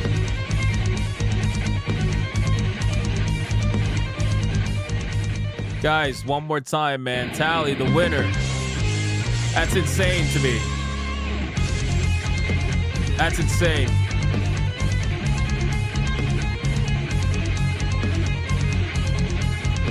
I don't know what's going to happen tomorrow, bro. I don't know what's going to happen.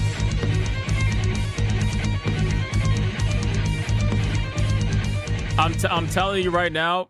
Wait, well, I'm pregnant. I'm telling you right now, bro. I don't know what's going to happen tomorrow. It's so hard to tell because there are people that really love Tally, bro. Hashtag like Sonya. obviously people love Sonya. Obviously people love Sonya. Shout out to Benjamin. Thank you for the 2. Obviously people love Tifa, but I don't know, man. I don't know how this is gonna go. It's gonna be interesting.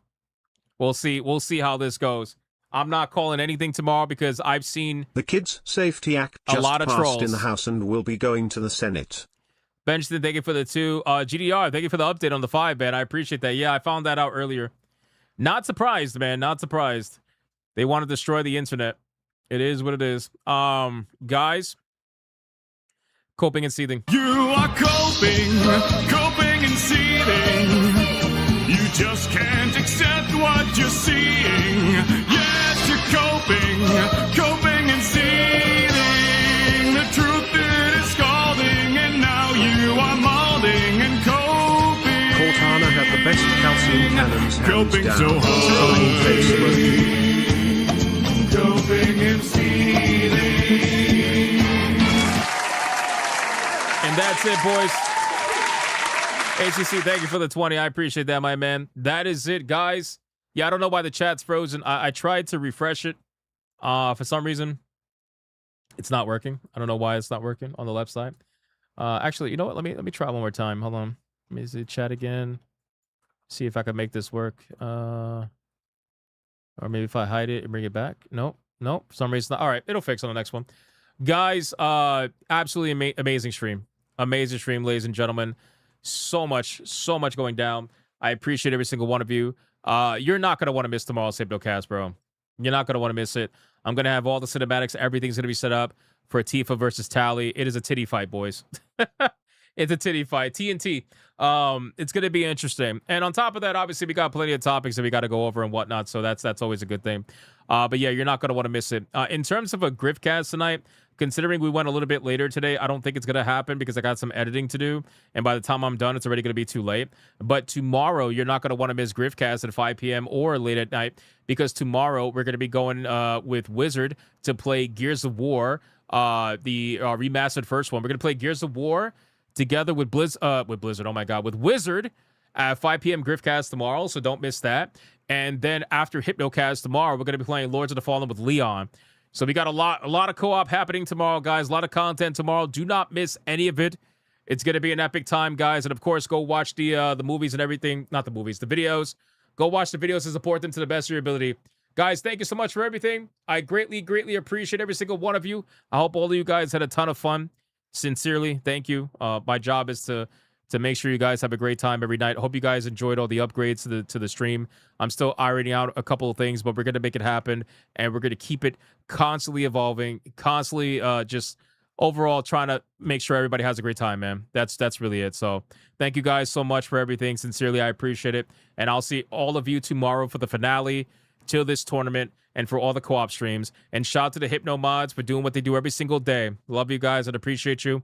And I'll see every single one of you on the next one. Until then, you guys already know, go be bigots. And of course, go be gooners. We're going to give Anti-Federalist Pain his $100 Red Boy Hyper Banger fucking clip, boys. Let's celebrate that, man. Shout out to Anti-Federalist Pain. Let's go. Thank you guys, and I'll see you in the next one. We have ourselves a Red Boy Hyper Banger!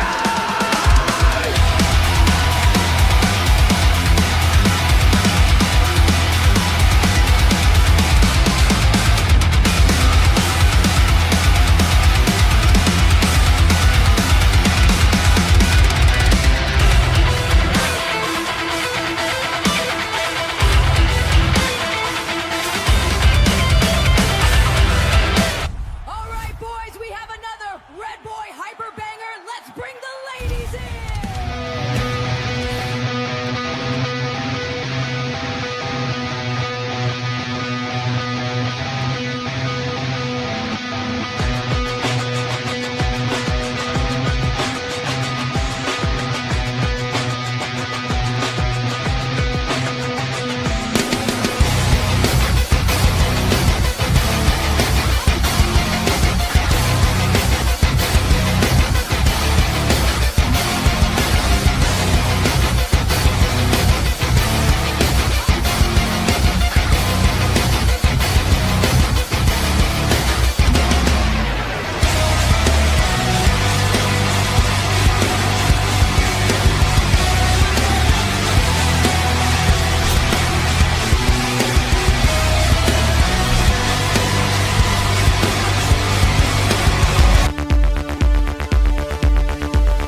gay.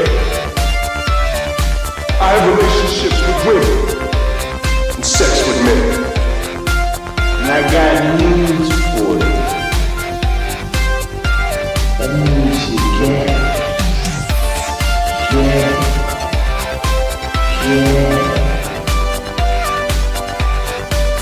Poor kids are just as bright and just as talented as white kids. Her dog or her cat was named Vagina. Vagina.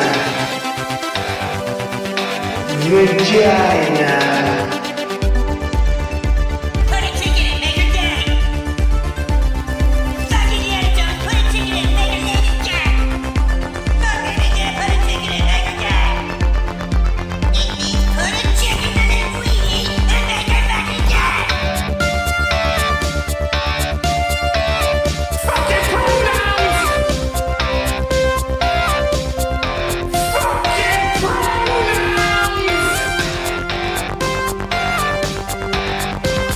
Fucking gender ambiguity! Fucking current day California shit! Even though we fucking know, 'cause we're boring! We're so fucking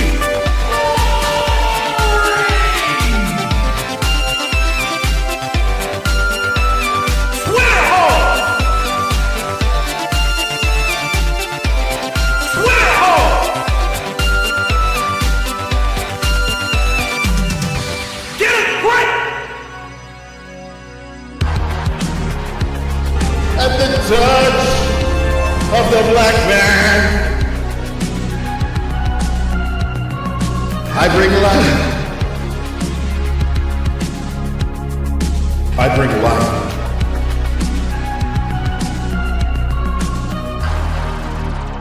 I bring life.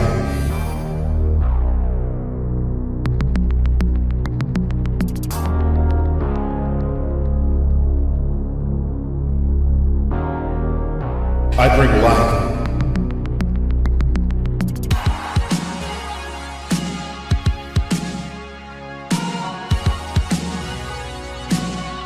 I bring life.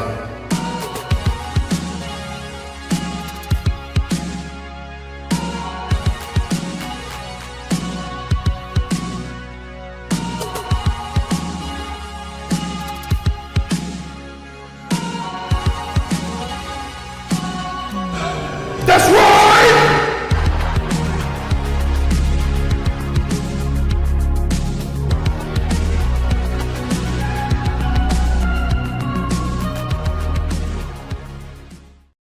Why the hell are you still here? Go on. Get out of here. Go play some video games.